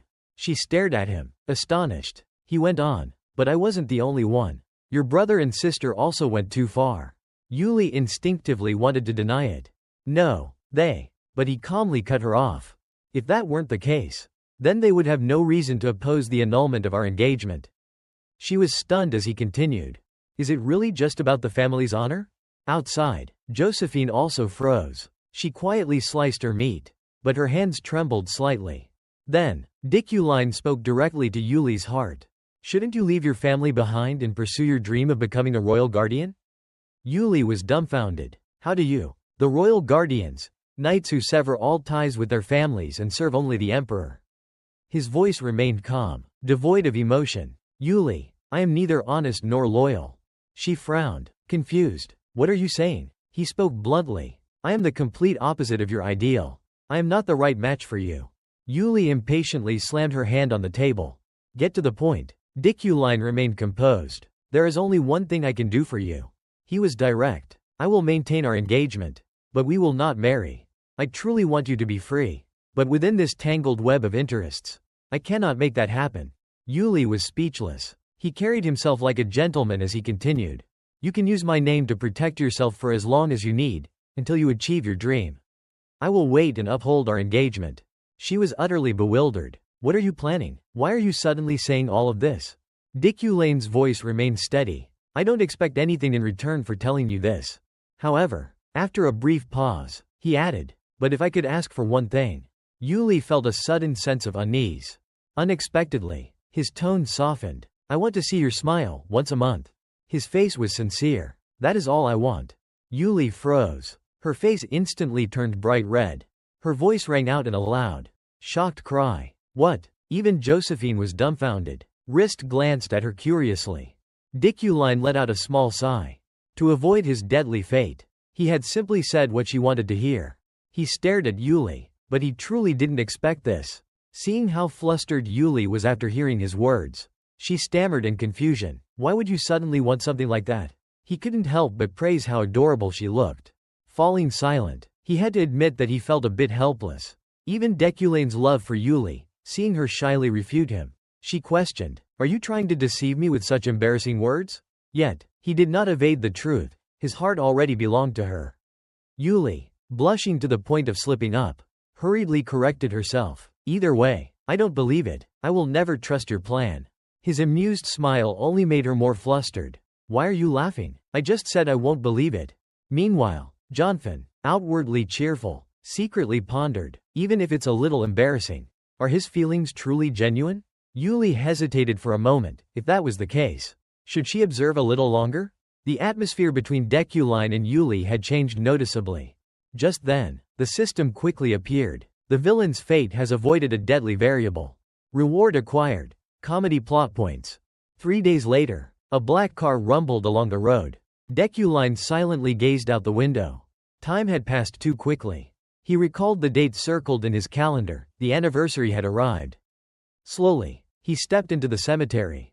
A gentle breeze stirred as he sighed. Only the sound of footsteps echoed in the graveyard, stirring emotions in him, perhaps simply because of the atmosphere. His gaze swept over the rows of tombstones, sunlight filtering through the blades of grass and the cracks on the stone. His steps remained steady. My heart melts into this place, even before my body can follow. Finally, he stopped before a particular grave. This is where my memories are kept. His sorrowful gaze did not belong to Deculine. Deep in thought, he stared at a different name inscribed on the stone. A vision of a young, beautiful girl emerged. It was Kim Woojin. Memories of past events flooded his mind, before he had transmigrated into this body. That night, while fetching water, Woojin suddenly heard a voice ring out. I'm about to plant an Easter egg inside. Startled, he immediately asked, what? It had happened late at night. Ah-Ra had spoken excitedly. I was thinking, wouldn't it be great if we added something extra to Deculane's background? He's the second in command of the game, so I thought this would be enough. I even got permission from the author. Woojin threw away the cup of water, dismissing the idea. That would only add to our workload. We're already pulling night shifts. It's not directly related to revenue, so stop increasing our work for no reason. The team leader frowned in dissatisfaction. Why? This is quite important too. Woojin sighed, his expression clearly irritated. Again with this? Ah-Ra, however, simply smiled brightly. We have to put our hearts into the game. Losing patience, Woojin turned away, not even bothering to hide his frustration. You're talking nonsense again. Just do whatever you want. You didn't bring this up to ask for my opinion anyway. Ah-Ra's voice remained gentle yet firm. I think it's a great idea. It won't be useless. Woojin merely stared at her in silence, not responding, letting her continue her monologue. Deculine had a fiancé who passed away too, didn't he? Woojin couldn't comprehend Ah-Ra's boundless energy at that moment. Ah-Ra would always talk cheerfully about the interesting ideas she came up with. I never understood what she found so fun about these things. But Ah-Ra was never discouraged. Even when Deculine ignored her, she remained gentle, speaking slowly. Isn't this for our team? This is the simplest way to care for those around us. Tilting her head, she flashed a mischievous smile before adding, so, turns out you can be kind too. Woojin felt puzzled by her cheerfulness. I don't get what she meant as a joke. What was so amusing about adding an Easter egg? Why is she smiling like that now? Deculine, however, looked sorrowful. His eyes darkened as he realized something crucial. If I want to recall Kim Woojin's memories, I need to find those clues. He stared at the gravestone before him, his heart heavy. A question lingered in his mind. Did I tell her the idea was wonderful? Or was I cruel to her back then? Deculine stood silently before the gravestone. his gaze fixed on the deeply engraved words on the cold stone. You are Ra von Feget Mehenix, always grateful to you. A gentle breeze swept past, carrying with it the somber stillness that surrounded him. He stood motionless, yet a question arose within him, one that would never have an answer. Why did she carve her name onto this gravestone? His mind filled with countless unanswered questions. Deculain was created based on Kim Woojin, so why had Ah Ra used her own name for Deculain's late fiancé? The engraved words left him stunned. And why did she thank me? His sorrowful eyes grew heavier, his chest tightening. Slowly, he knelt before the grave, his fingers tracing the cold surface, feeling each carved letter as if trying to grasp their meaning. At some point, silent tears began to fall, soaking into the icy stone. A single word, just one, was enough to fill his entire being with overwhelming emotion. He pressed his hand against the gravestone, a storm raging inside him. It feels as if I can hear Ah Ra's whispers. Memories of the past surged forward, fragments of moments he thought were long buried, now returning so vividly that he could almost reach out and touch them. He recalled the way she would praise his drawings so enthusiastically, the way she draped a coat over his shoulders whenever he shivered from the cold. He remembered her warm hands, how she held his tightly and told him she loved him. He remembered how she lifted him up when he was exhausted. The time they spent together, 7 years by his side, remained unforgettable. Tears streamed down his face, unceasing. He knelt there for a long time, lost in the memories of her, grieving for what was lost. Not far away, Lockhart stood watching him, his presence radiating thick, murderous intent, his teeth clenched as he glared at the kneeling figure before the grave. I finally found you, he seethed, you filthy sorcerer. By then, the sky had draped itself in the fiery hues of dusk. Deculain turned his back quietly. His face remained calm, yet his emotions churned violently beneath the surface. How am I this composed now? As if I hadn't been crying just moments ago. The nature of Deculain's character truly had its uses in moments like these. Suddenly, a shadow appeared on the ground. Deculain's eyes narrowed in surprise at the figure that emerged. Coldly, he lifted his gaze and spoke, his voice calm yet sharp. A familiar face, staring at the furious man before him. Deculain voiced his suspicion. Lockhart, is that you? Lockhart's face twisted in rage. You know about me? He scoffed, his expression filled with contempt. Unbelievable. A conceited and arrogant mage like you dares to say such a thing? Deculain furrowed his brows slightly, his cold gaze sweeping over the man before him. Lockhart, the mage slayer. His sharp eyes carefully observed the man standing in front of him. Lockhart was a sub-boss villain, one that existed solely to hunt mages. His natural enmity toward them stemmed from his unique ability, magic nullification. Just as Deculain was processing this, Lockhart suddenly lunged forward, his body blurred, slicing through space with terrifying speed.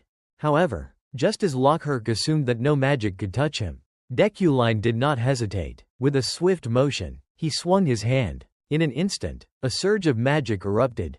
Yet, just like in every game where magic nullification existed as a form of cheat mechanic, Lockhart's ability had no limits. Not only could he neutralize magic, but he was also immune to physical effects. Deculain's eyes darkened as he realized something unusual. Magic won't work within his range. Lockhart stormed forward like a violent tempest, his bloodlust surging. Without a second thought, he charged straight at Deculain. You foolish mage, magic is useless against me. At the very moment the daggers sliced through the air, aiming straight for him, Deculain reacted instantly. His body shifted fluidly, stepping back just enough to evade the deadly strike. Lockhart refused to accept failure. Grinding his teeth, he launched a relentless assault. Yet, Deculain stood his ground, gliding like the wind, effortlessly dodging each strike. His gaze remained cold as if Lockhart's attacks weren't even worth his attention. Most mages would tremble before Lockhart. That was the way things had always been. But as the battle dragged on, Lockhart grew increasingly frustrated. His attacks met nothing but empty air. Enraged, he roared, his fury reaching its peak.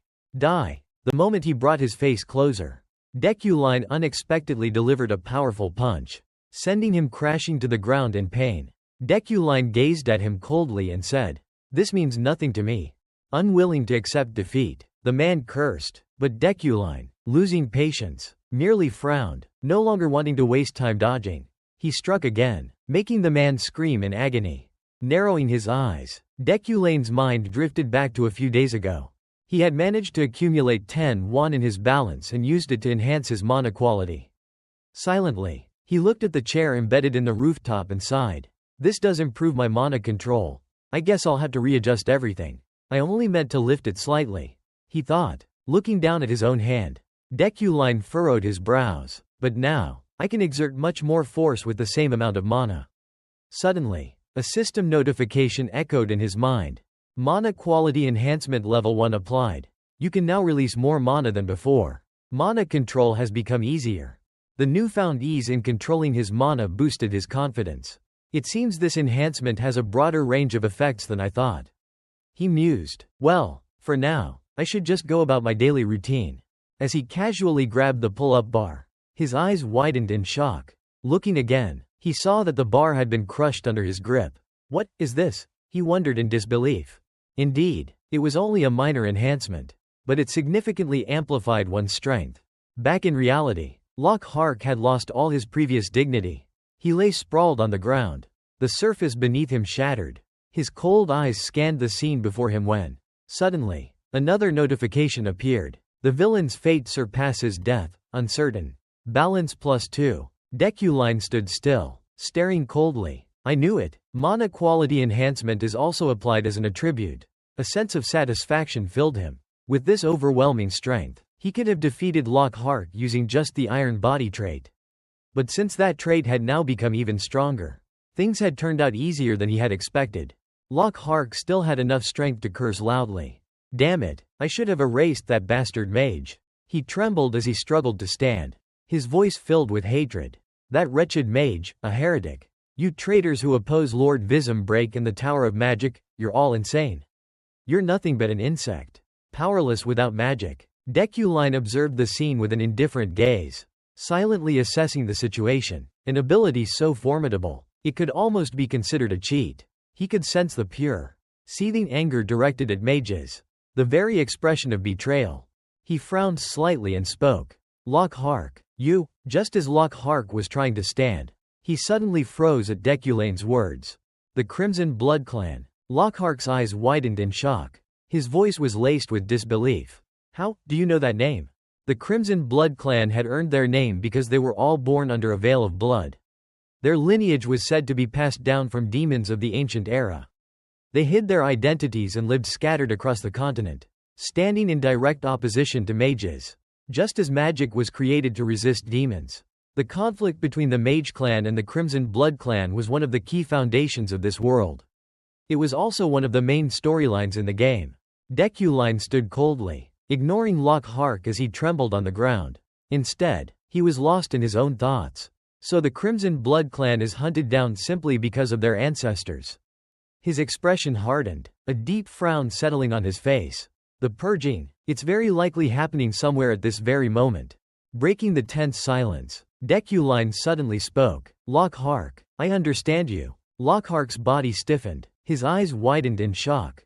I know the oppression you've endured all this time. Deculine continued. It must have been truly painful. Lockhart was speechless, frozen in place. But Deculine didn't stop. His voice remained calm, yet it carried undeniable weight. But if you kill an innocent mage, you'll become a monster just like them.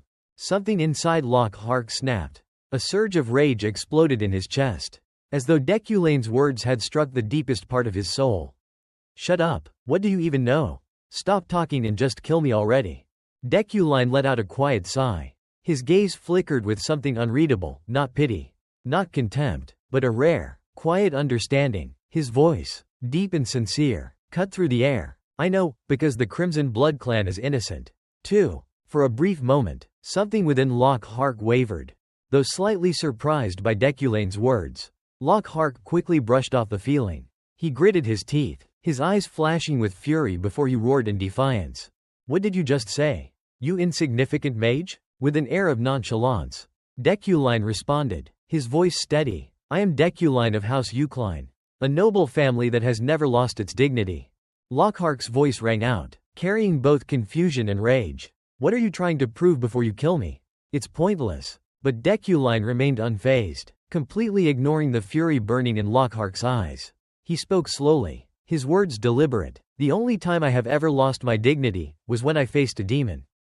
At that moment, his expression shifted. The usual calmness disappeared, replaced by a chilling depth in his gaze, so cold and intense that it made the air feel suffocating. Lockhart stared at him in shock, mouth slightly open, unable to comprehend the change in him.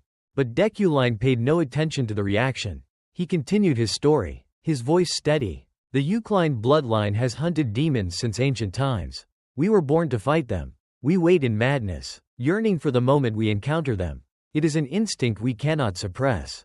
Then, out of nowhere, he asked, Lockhart, have I lost my dignity and composure while standing before you? Lockhart was caught off guard. He hadn't expected Deculine to ask him a question. But before he could answer, Deculine pressed further. Have I wavered at your provocation? Another pause. Then he asked one last time. Have I gone mad as if I had been waiting for this moment? Then, in an unwavering tone, Deculine declared, You are human. Those words struck Lockhart like lightning. It was as if a door had been opened in his mind, revealing something he had never considered before. For a moment, he looked at Deculine with a newfound reverence, as if he were a divine being. This is what true nobility looks like. Still struggling to believe what he was hearing, Lockhart hesitated. His voice wavered with doubt. Can you truly believe in me? Before he could finish his sentence, a commotion erupted in the distance. A group of people was approaching, shouting, There, over here, hurry. Without hesitation, Deculine suddenly delivered a swift kick to Lockhart's face. Caught completely off guard, Lockhart was sent tumbling backward, blood spurting from his nose as he crashed onto the ground. Looking down at him coldly, Deculine spoke in an icy voice. So stay put and surrender. The inspector stood upright and gave a firm salute. His voice rang out with authority. I am Inspector Ropa. Ropa couldn't help but exclaim in admiration at the kick. Impressive, as expected of Professor Deculine. That murderous bastard. Hey, should I give him a few more kicks? Someone asked. Deculine replied indifferently. No need, just leave him be. Upon hearing that, the inspector quickly responded. Understood. Deculine extended his hand, using magic to manipulate a nearby tree. With his power, he made one of the branches gradually shrink. Witnessing this extraordinary sight, Ropa once again expressed amazement. I never knew magic could be this incredible. Killen, while holding out a rope he had just created, warned, this guy is immune to magic. So magical handcuffs won't work. Instead, restrain him with this iron rope. The inspector reached out to take it, surprised by the information he had just heard. Really? No wonder he's so good at escaping. That also explains why the magic radar didn't detect him. Deculine, equally surprised, asked, But why did you arrive so early? Were you on patrol? Ropa was taken aback. What? We came after receiving a report. Weren't you the one who sent it? Professor? Deculine quickly denied it. It wasn't me. Someone must have overheard the commotion and reported it. In a hidden corner, a figure silently observed their conversation. Once everything was settled, Deculine turned away coldly. I'll be leaving now. You take care of the rest. Ropa respectfully saluted. Understood. As Deculine walked away, he furrowed his brows, a trace of doubt surfacing in his mind.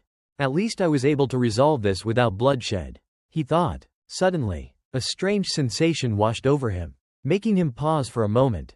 He glanced at the spot where the unknown figure had been, then looked up at the sky. His gaze drifted into the endless void as a quiet thought crept into his mind. I don't want to harm anyone. The next morning, Yele spoke coldly. For the first time in 15 years, there will be a meeting in BOC. At that moment, inside the Eucline Estates training room, Deculine held a scroll, his expression showing surprise. You came all the way here just to deliver this scroll to me? He asked. Yele scoffed in irritation. Since you don't care, I had no choice but to bring it myself. She continued scolding him. Isn't the role of the head of the family to take care of it? Then, her frustration flared up again. And when are you finally going to put some clothes on? Ignoring her words, Deculine silently unrolled the scroll and began to read. Recently, reports have surfaced about demons appearing in Black Mountain. Because of this, BOC wants to gather all the mages to discuss the matter. Suddenly, a mission notice appeared. Main mission, the summoning of BOC. Deculine read the details aloud. Within 1 week, an additional bodyguard is required, making a total of 2. Yele was surprised. You need a bodyguard? Should I call Depp? He used to be a mercenary. Deculine quickly shook his head. No need. Killen scoffed. Someone like Depp? Absolutely not. That guy's more used to holding a ship's wheel than a weapon now. Meanwhile, in another place, Depp sneezed repeatedly, as if sensing he was being talked about. Yele fell into deep thought. But you can't go without a bodyguard. I've been there before, she added, concern evident in her voice. The journey to BOC could be life-threatening. Deculine remained silent, listening. Then, out of nowhere, he asked, Are you worried about me? Yele immediately denied it. Dream on. Don't say disgusting things like that. She crossed her arms and huffed. I just can't let you die before I officially take the family head position from you. Suddenly, her cheeks flushed red from embarrassment. After regaining her composure, she spoke again. Leave the bodyguard issue to me. I'll find someone reliable. At the Freeham military camp, the soldiers were training intensely. The clash of swords echoed throughout the grounds. Yuli shouted commands. Good, that's the attitude. Keep your focus. Meanwhile, in a secluded corner of the camp, someone observed the training from afar. A doubtful voice broke the silence. What should I do? Viren, standing beside him, raised an eyebrow. What do you mean? The man remained silent for a moment, then glanced at Viren. When their eyes met, Viren's sharp gaze made him flinch, causing him to yell in surprise. At least make some noise when you move. Viren muttered. After regaining his composure, the man sighed. Looks like our military has caught a big opportunity, but there's something I'm worried about. I'm not sure if we should accept it or not. Viren's cold voice cut through the tension, his sharp gaze sweeping over his companion. Stop overthinking. Just tell the commander your concerns. Vice Commander. The man sighed deeply. That's practically impossible. Talking to her about this is already a challenge in itself. The man sighed wearily and spoke. The mission is to protect Deculine. Varel was stunned upon hearing this. Leaning casually against the wall, he muttered. To be precise, the mission is to protect the entire train. But clearly, they knew we wouldn't accept it if they put it that way. So they downplayed it. Without hesitation, Varel gave a cold order. Take the mission. His expression remained unchanged, his tone full of confidence as if it was the most natural thing in the world. Protecting an entire train isn't something just anyone can do. If we succeed, our army's reputation will skyrocket. Money won't be a problem anymore, after all. We're a private military force. The other man panicked. But, Commander, what about Deculine? Peru quickly reassured him. It's fine. He's cold-blooded and arrogant.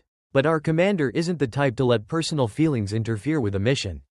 Hearing that, the man hesitated, then suddenly dashed off, leaving Varel behind. I'll go inform the commander. Varel's face remained expressionless, his eyes calm and deep, like a still lake undisturbed by the wind. Meanwhile, Gilthian was reading a letter about BOC. It described a highland mountain range in the northern continent, standing at an altitude of 3.500 meters. This was also the dwelling place of the elders, mages of great renown. BOC was a place where magical factions from all over the continent entrusted their philosophies and research. As he immersed himself in the letter, his thoughts drifted. The magic tower was a given, but even the floating island of mages could not defy BOC's authority. This place held such an immense influence that it could be considered the very pillar of the magical world. Because the Grand Assembly was an extremely rare event, occurring only once every few decades, its significance was immeasurable. Julian, still focused on reading the letter, realized that a mage had been summoned to BOC for this momentous occasion. At that moment, Sylvia approached from behind, silently reading over his shoulder. This is both an honor and a recognition of a mage's prestige, she murmured. Elsewhere, Deculine was attempting to use magic, but his thoughts remained clouded by the matters of BOC. A summoning order of death, a call often whispered about in fear, was also known by another name, the Mage's Graveyard. At the same time, at the Bridge Airport train station, numerous mages had gathered. Yuli, visibly concerned, asked, "Have you prepared everything thoroughly?" The response was immediate. "Of course, don't worry." Suddenly, a clear and commanding voice rang out, echoing across the space. "He's coming." Alien hurriedly followed behind Deculine, his mouth filled with awe. It's already April, yet the snow is still so thick. Professor, this really is the North. After all, Yuli quickly stepped forward to greet them. Thank you for making the journey here. Her voice remained calm yet carried an air of authority.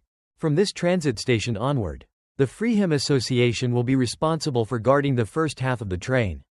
Deculine stared at Yuli in surprise.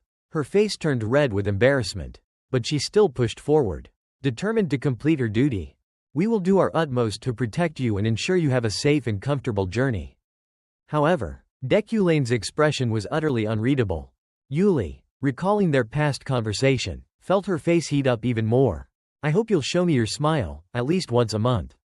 Her entire body trembled. In her mind, she debated furiously. Should I smile? Should I not? If I do, how should I smile? A bright smile? Or just a slight one? Her fingers clenched tightly into a fist. Why am I even enduring this? From behind, someone misinterpreted the scene. Even though she despises him to the core, she still dedicates herself to protecting him. She truly deserves respect as a captain. Sensing her turmoil, a soldier stepped forward. Captain, I will handle this. At that moment, Verone spoke up in a cold, formal tone. My name is Verone. I have been assigned the task of escorting you.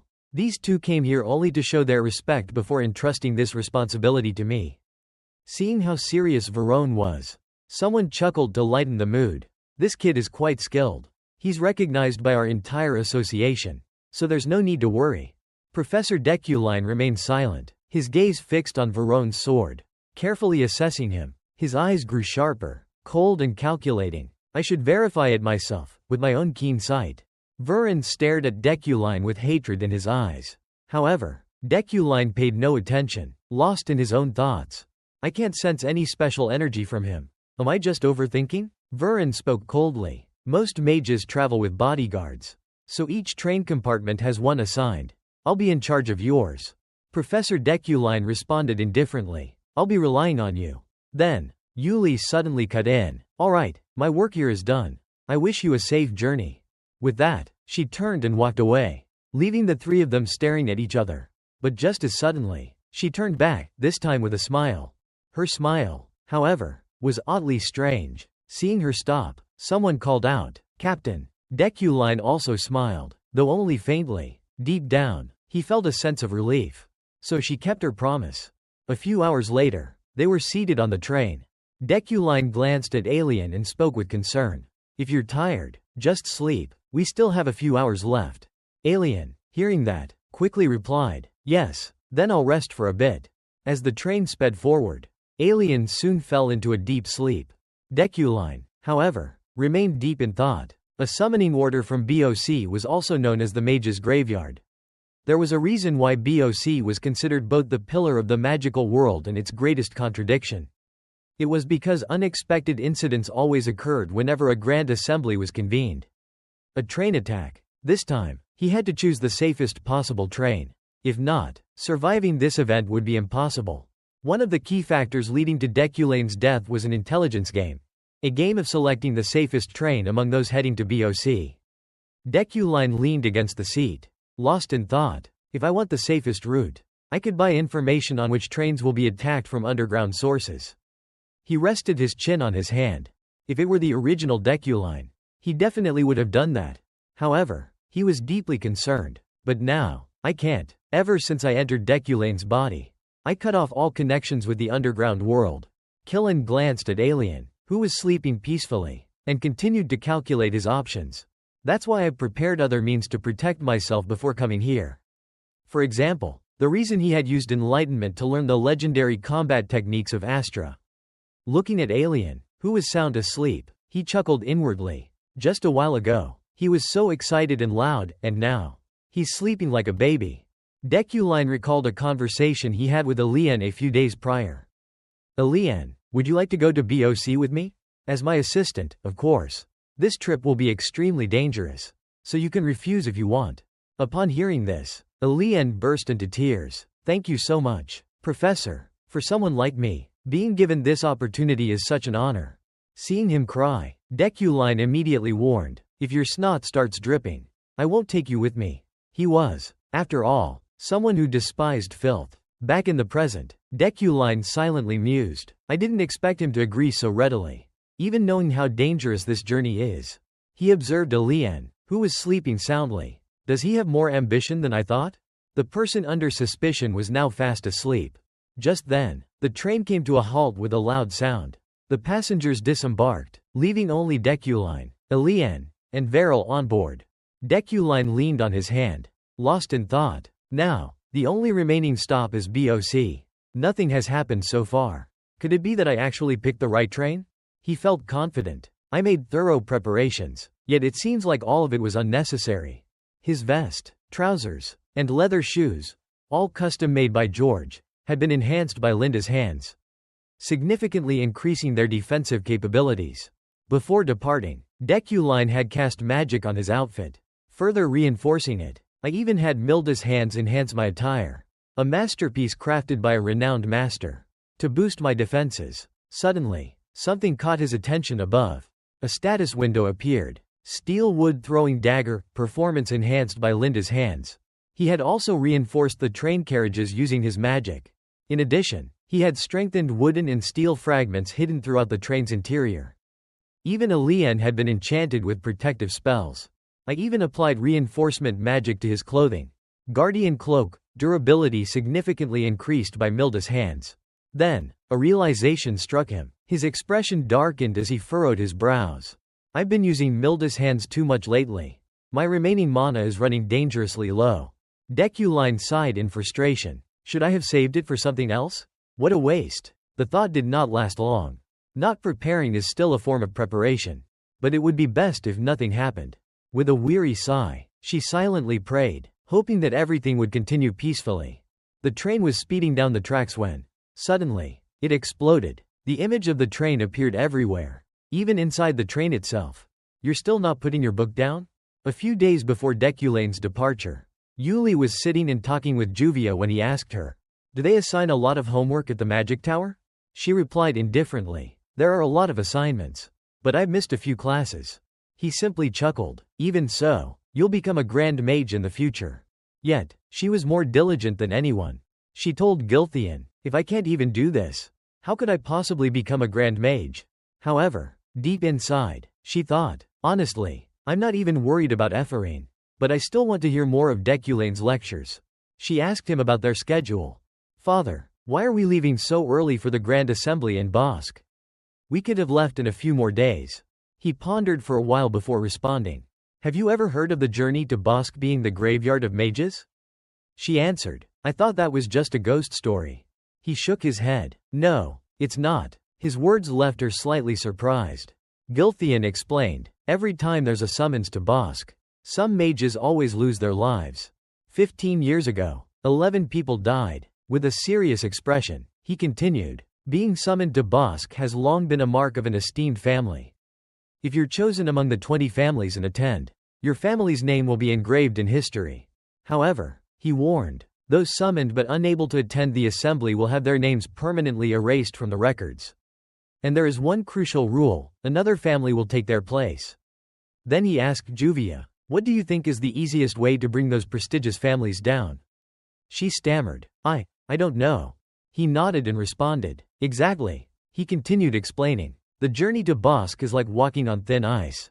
Those who aspire to become renowned mages often lose their lives in pursuit of their goals." Hearing this, a trace of fear appeared on her face. "That is why we must hurry." He continued, "I've received information that a group is plotting an attack on the train departing after ours. Since I brought Theo along, I want to be as cautious as possible." Juvia felt uneasy upon hearing this. Her expression darkened as concern settled in. He spoke again, his face unchanged. "However, if this information leaks, there will surely be trouble." In his mind, he thought, "I should explain this to Juvia. She, too, must face the harsh realities of this world." Yuli then asked Juvia, "Among the 12 traditional families, do you think any of them have remained truly unchanged?" Juvia was unsure of the reason behind the question and felt slightly puzzled.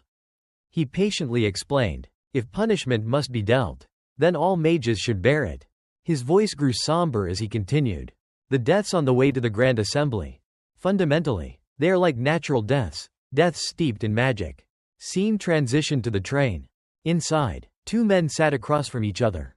One was reading a book, while the other had dozed off, his head resting forward. Beneath the train, a hidden explosive had been placed. Then, a massive explosion erupted. Wu Jin's face tensed as he processed the situation. On the same train was Deculine. His gaze suddenly sharpened with resolve. In the next instant, a brilliant light burst forth. Ireland, startled by the commotion, woke up and quickly surveyed the situation. His face turned pale as he shouted in panic. "What is happening? Professor, look, the train." The entire train was now suspended in midair. Then, a vision of the train with a gaping hole in its body emerged. Floating weightlessly, Deculine let out a quiet sigh. What a relief, he thought. The basic chant system has been successfully memorized. In his mind, he reflected, Astra's martial arts played a role. But memorizing the basic chant before departure saved us. Suddenly, footsteps echoed above. Outside, figures clad in black cloaks stood atop the train. They murmured among themselves. This is absurd. The entire train. The senior professors are truly different. Aren't they? One of them responded. This is unexpected, but we're only getting started.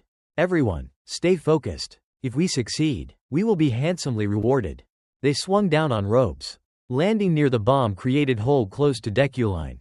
Without hesitation, they leapt inside, entering the space where Deculine and Elian were. Deculine barely acknowledged them, only muttering under his breath. Fools! Suddenly, razor-sharp rocks materialized in the air. What a pity for you, he thought. I anticipated this long ago.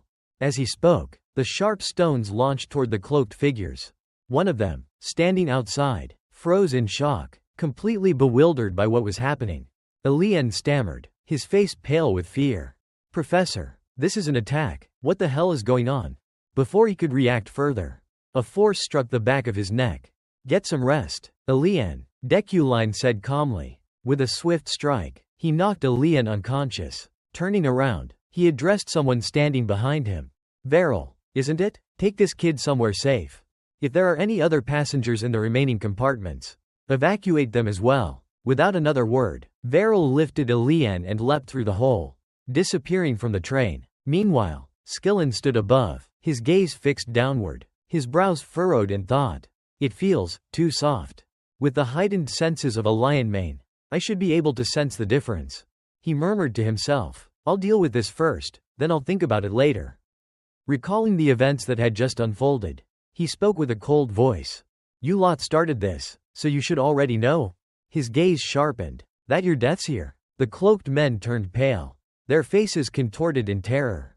Deculine finished his sentence, his voice like a final decree. Are also natural deaths. A blue energy began to radiate from his body. Elsewhere, a hand reached out toward Elian. It was Varel's. He carefully placed the boy beside the railway tracks before glancing up at the train. By then, a brilliant blue light had completely enveloped it. Inside, the train was littered with the corpses of the black-cloaked attackers. Deculine sat down on a sofa, traces of blood still clinging to his clothes. Breathing heavily, he muttered to himself, more exhausting than I expected. He glanced at the fallen enemies, lost in thought, defending against the explosion while fighting at the same time. I've nearly drained my mana dry. His hand trembled slightly as the system notification appeared. Mana. 10/3.657.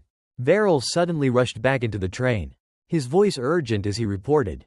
I've evacuated all the remaining passengers to safety. Deculine acknowledged him with a nod. Good work, now we should. But then, his gaze froze. Something had caught his attention, his eyes darkening with contemplation. Varel noticed the shift and smirked inwardly. His eyes, they're different from before. Deculine closed his eyes briefly, chuckling to himself. Well, I was shaken by the attack, so it's only natural for him to be surprised too. But before he could process his thoughts further, the space around him was suddenly engulfed in a blazing red glow. His expression stiffened as he took in the sight before him. A powerful crimson energy erupted from Varel. Deculine's mind sharpened. The fate of a villain? He observed Varel carefully. He's been moving alongside me this entire time while hiding his true attributes. How could I have been so careless? Varel raised his sword. Deculine exhaled, relieved that he had survived the first strike. With immense power radiating behind him, Varel spoke with deadly intent. I must kill you with my own hands. With those words, he pointed his razor-sharp blade at Deculine, his eyes burning with hatred. Then, in a cold, unwavering tone, Varel declared, I have ensured the other's safety. Now, it's your turn to die. Deculine remained calm. Let me ask you one last question. Varel, did someone order you to do this? Could it be Yuli? Before he could finish his sentence, Varel roared. Stop. His face twisted in fury as he shouted. If you dare speak my master's name one more time, I will never forgive you. He clenched his fists. She is a courageous warrior. She would never be involved in something like this. Erase that foolish idea from your mind. His gaze turned ice cold as he pointed his blade once more. You will die by my hands, for my master.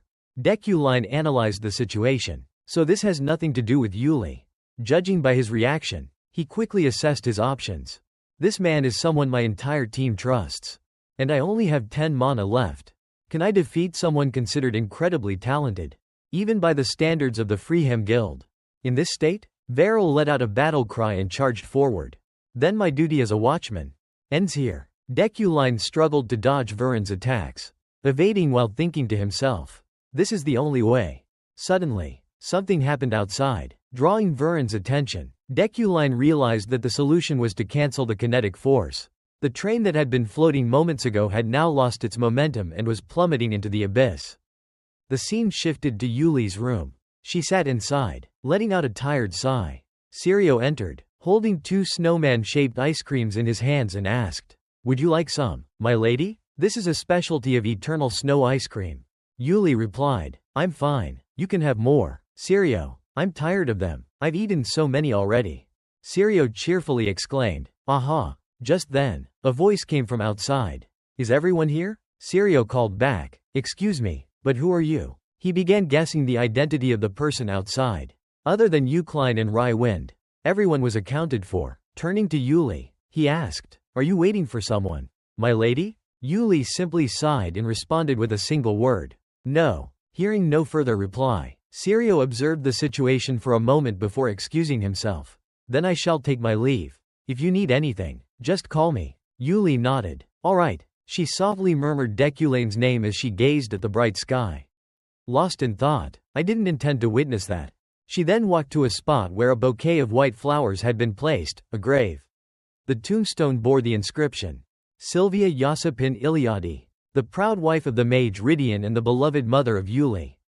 Sitting before the grave, she began to speak. Mother, how have you been? It was just another day. A day she came to visit her mother and talk with her. Like always, as she confided in the departed, she grumbled, Professor Deculine is awful. He assigns way too much homework. As if I only have his class to study for. Just then, a sudden noise broke the tranquility. Drawing Yuli's attention, she looked up, puzzled. What was that sound? Yuli hid behind a large tree. Carefully observing the situation, her face showed complete astonishment at the scene unfolding before her. In front of her stood Deculine. She gazed at his back, deep in thought. Even if all I see is his hunched back, I can still recognize that noble figure. Just one glance is enough to know that it's Deculine. She pondered his presence. Why is he here, in a place like this? I never thought he would be someone who grieves over another's loss. From a distance, Yuli continued watching. At that moment, Deculine was crying, his face filled with sorrow. Seeing this, she was utterly shocked. He's crying. The always cold and strict professor is actually shedding tears. There was something strangely wonderful about it. Then, Yuli turned to leave, deep in thought. I've always thought of him as an annoying professor. Someone who acts superior. But he, too, carries the pain of losing someone he loved.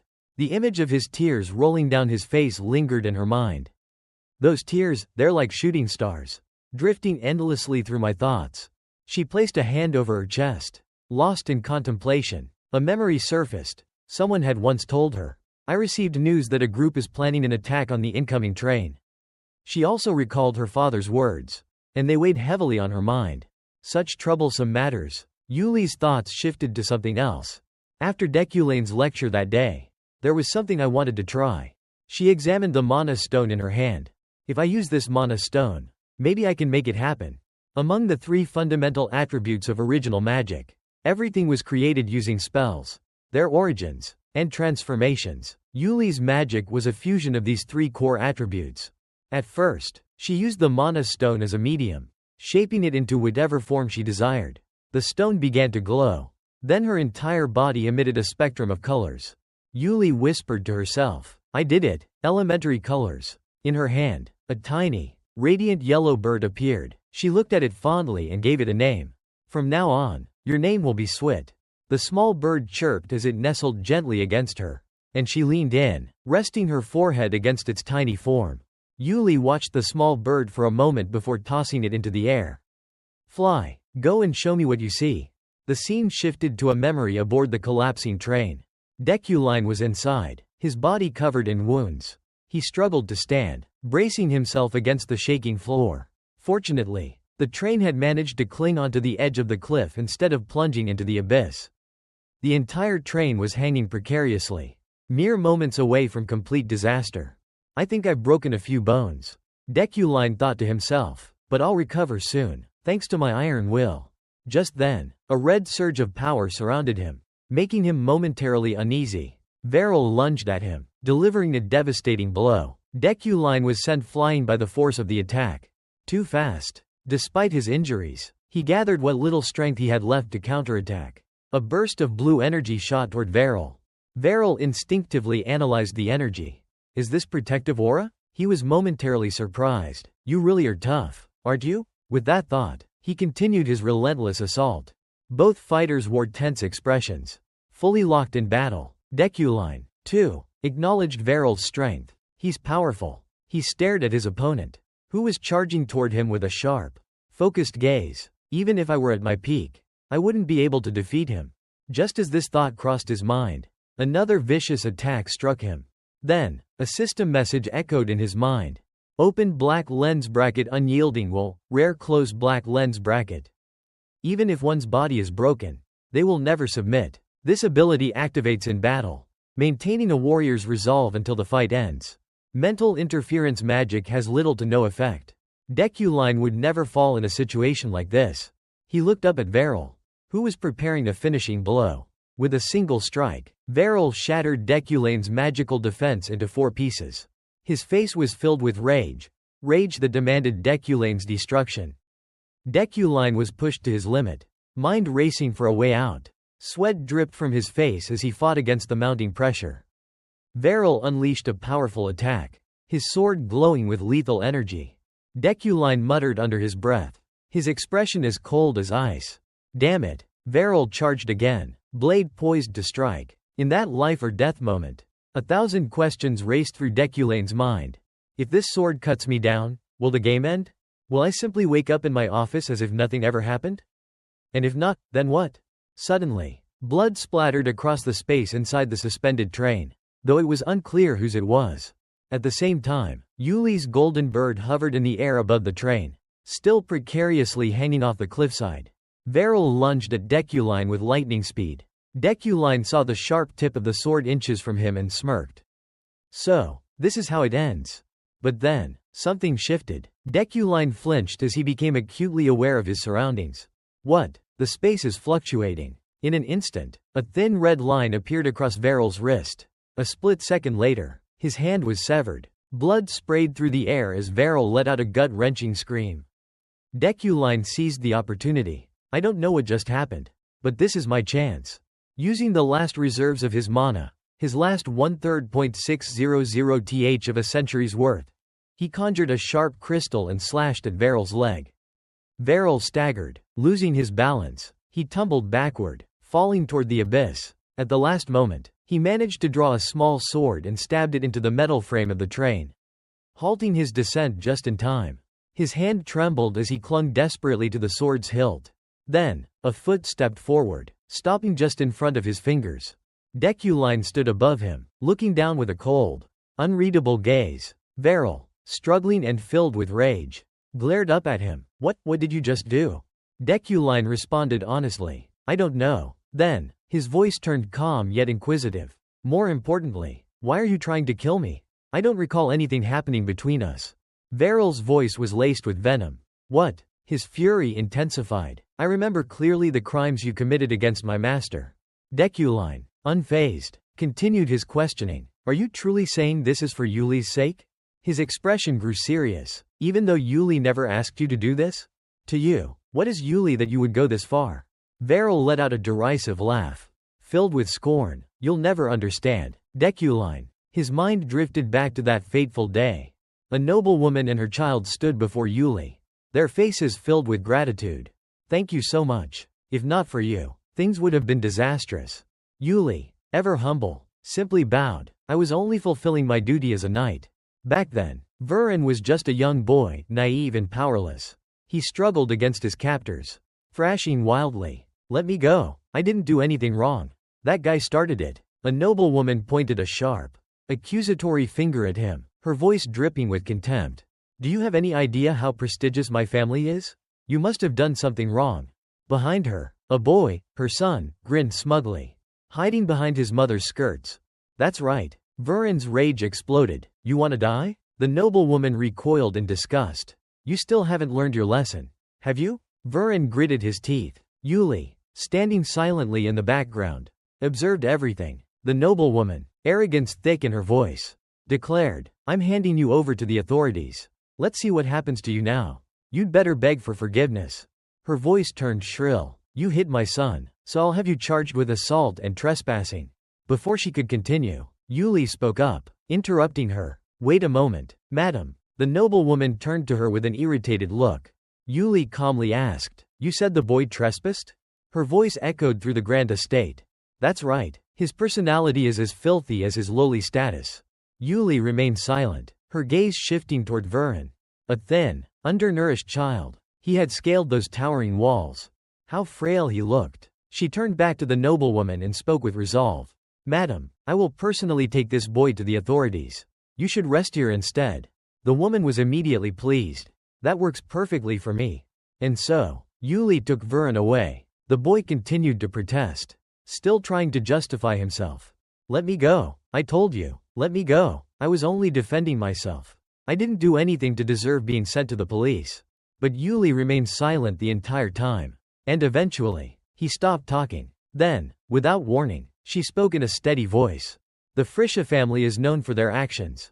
I'm certain you're telling the truth, at least partially. Villan snapped. Not partially, all of it. Yuli suddenly raised her voice, cutting him off. But even so, you shouldn't hit people. Villan flinched at her words. She reached out and lightly touched his hand. Her expression was unwavering. If you follow me, I will teach you how to control yourself. Then she asked, So, what will you choose? Villan was taken aback. After a long pause, he asked in a quiet voice, Will you feed me? He recalled that moment fondly. That was how I first met my master. Then, he began recounting his life. After that, I joined the Knight's Order. A vision of his lonely, lost self emerged. However, because of his childhood and personality, he had never been able to fit in with others. But when he turned around, the only person who had ever cared for him was. Yuli's gentle face appeared before him as she softly asked, Villan, are you struggling with anything? He lowered his eyes and answered, Everything is fine. Because deep down, he always thought, yes, everything was truly fine, as long as he could stay by his captain's side.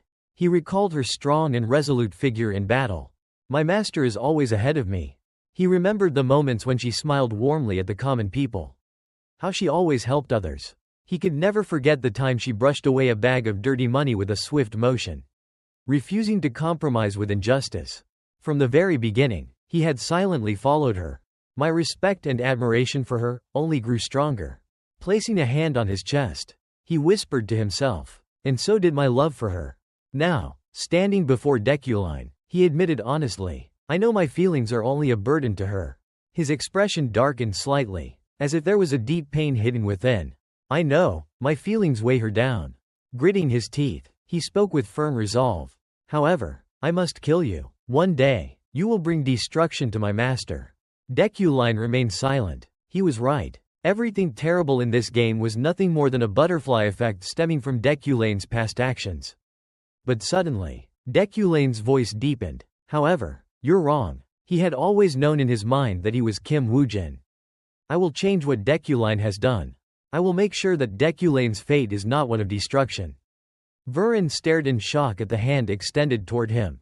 With a serious expression, Deculine firmly declared, Take my hand, Villan. No matter what happens, I will never harm Yuli. Villan stood frozen, listening to every word. Trust me. Then, to Deculine's surprise, Villan raised his severed arm. A sudden burst of aura erupted from him, causing Deculine to flinch. Gritting his teeth, Deculine felt his anger rise. Don't even think about changing your decision. Veryl's face remained expressionless. No, I will not change my decision. No matter what, I will kill you. Deculine clenched the stone in his hand. You fool. Raising the stone high, his voice turned cold. The foolish choice you made today. Villan remained calm as the stone came crashing down. He listened as Deculine finished his sentence. Will torment Yuli forever. At that very moment, Yuli gasped in fear, startled by an unknown sensation. The man walking beside her immediately asked, Captain, are you feeling unwell? She quickly replied, It's nothing. He tried to reassure her. You're worried about Viral again, aren't you? He can take care of himself. Yuli smiled faintly. That's true. Meanwhile, Peru shed silent tears. In the end, he left behind a final wish for his master. I hope you will be happy. A golden bird circled above the Sylvia train car, observing everything through its keen eyes. It had witnessed the entire event.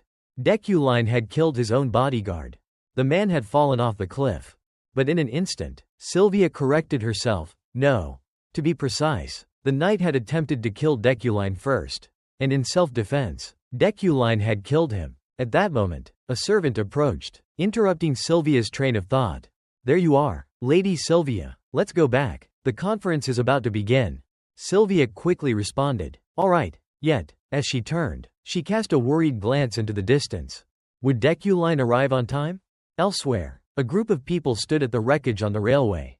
A solemn voice rang out. What an honor. Deputy Director. Among them was Lilia Frumian, the Deputy Director of the Security Bureau. Calmly, she confirmed. There was an explosion and an attack?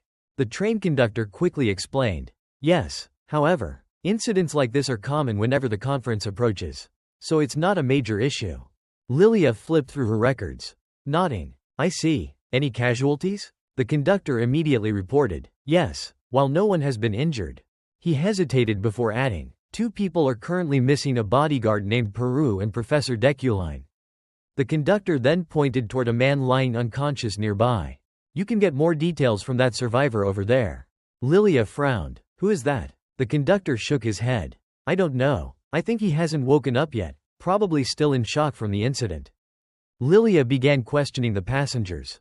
A knight saved me, one of them said. The train was suspended in midair for a moment. And when I came to, it had already fallen. I think the assassins tried to attack a second time. Lilia narrowed her eyes. Midair? The witness handed her a photograph. I was so shocked that I took this picture. Lilia examined it closely, curiosity flashing across her face. He lifted the entire train with magic? She scoffed under her breath. How ridiculous. Suddenly, a voice echoed in her mind. Knight Villan is dead. I don't know why, but he tried to kill Deculine and failed.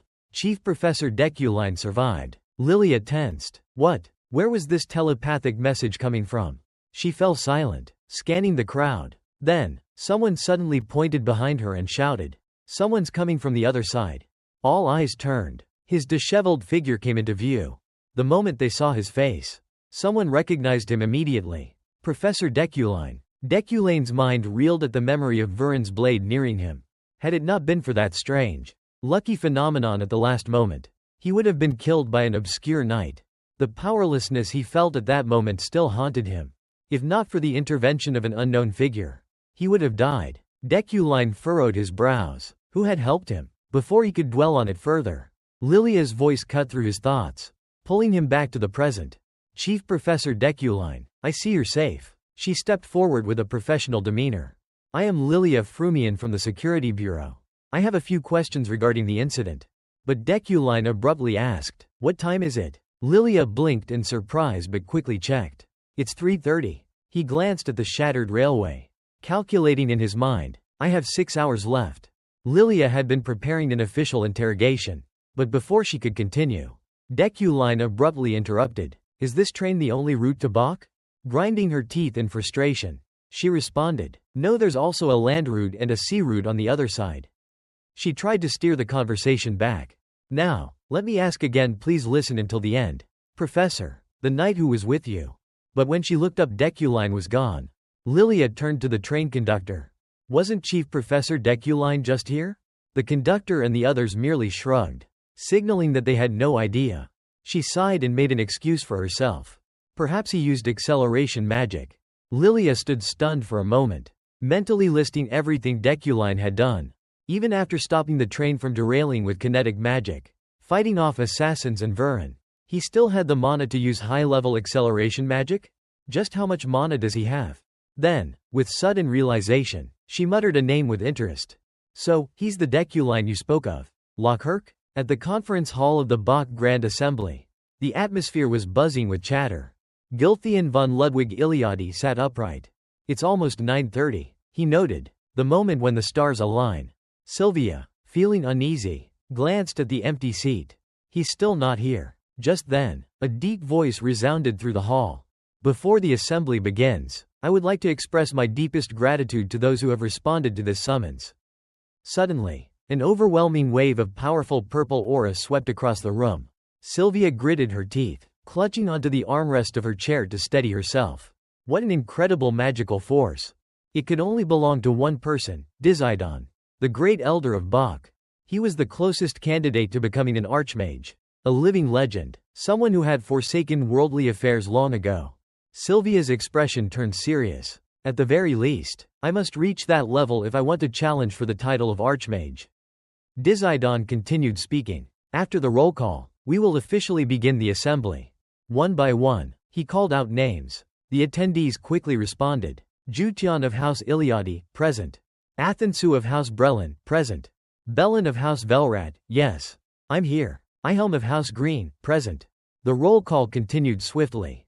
Then, Dizidon read out the next name.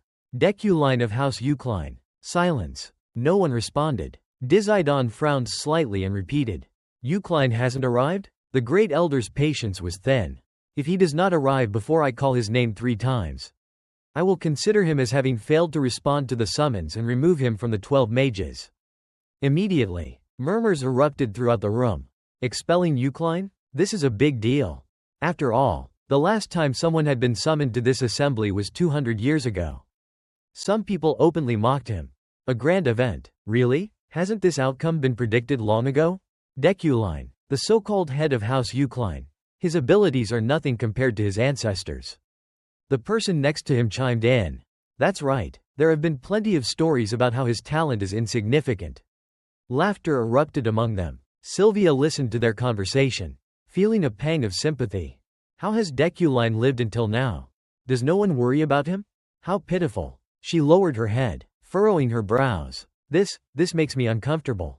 Dizidon called his name for the first time. The current head of House Eucline, Deculine.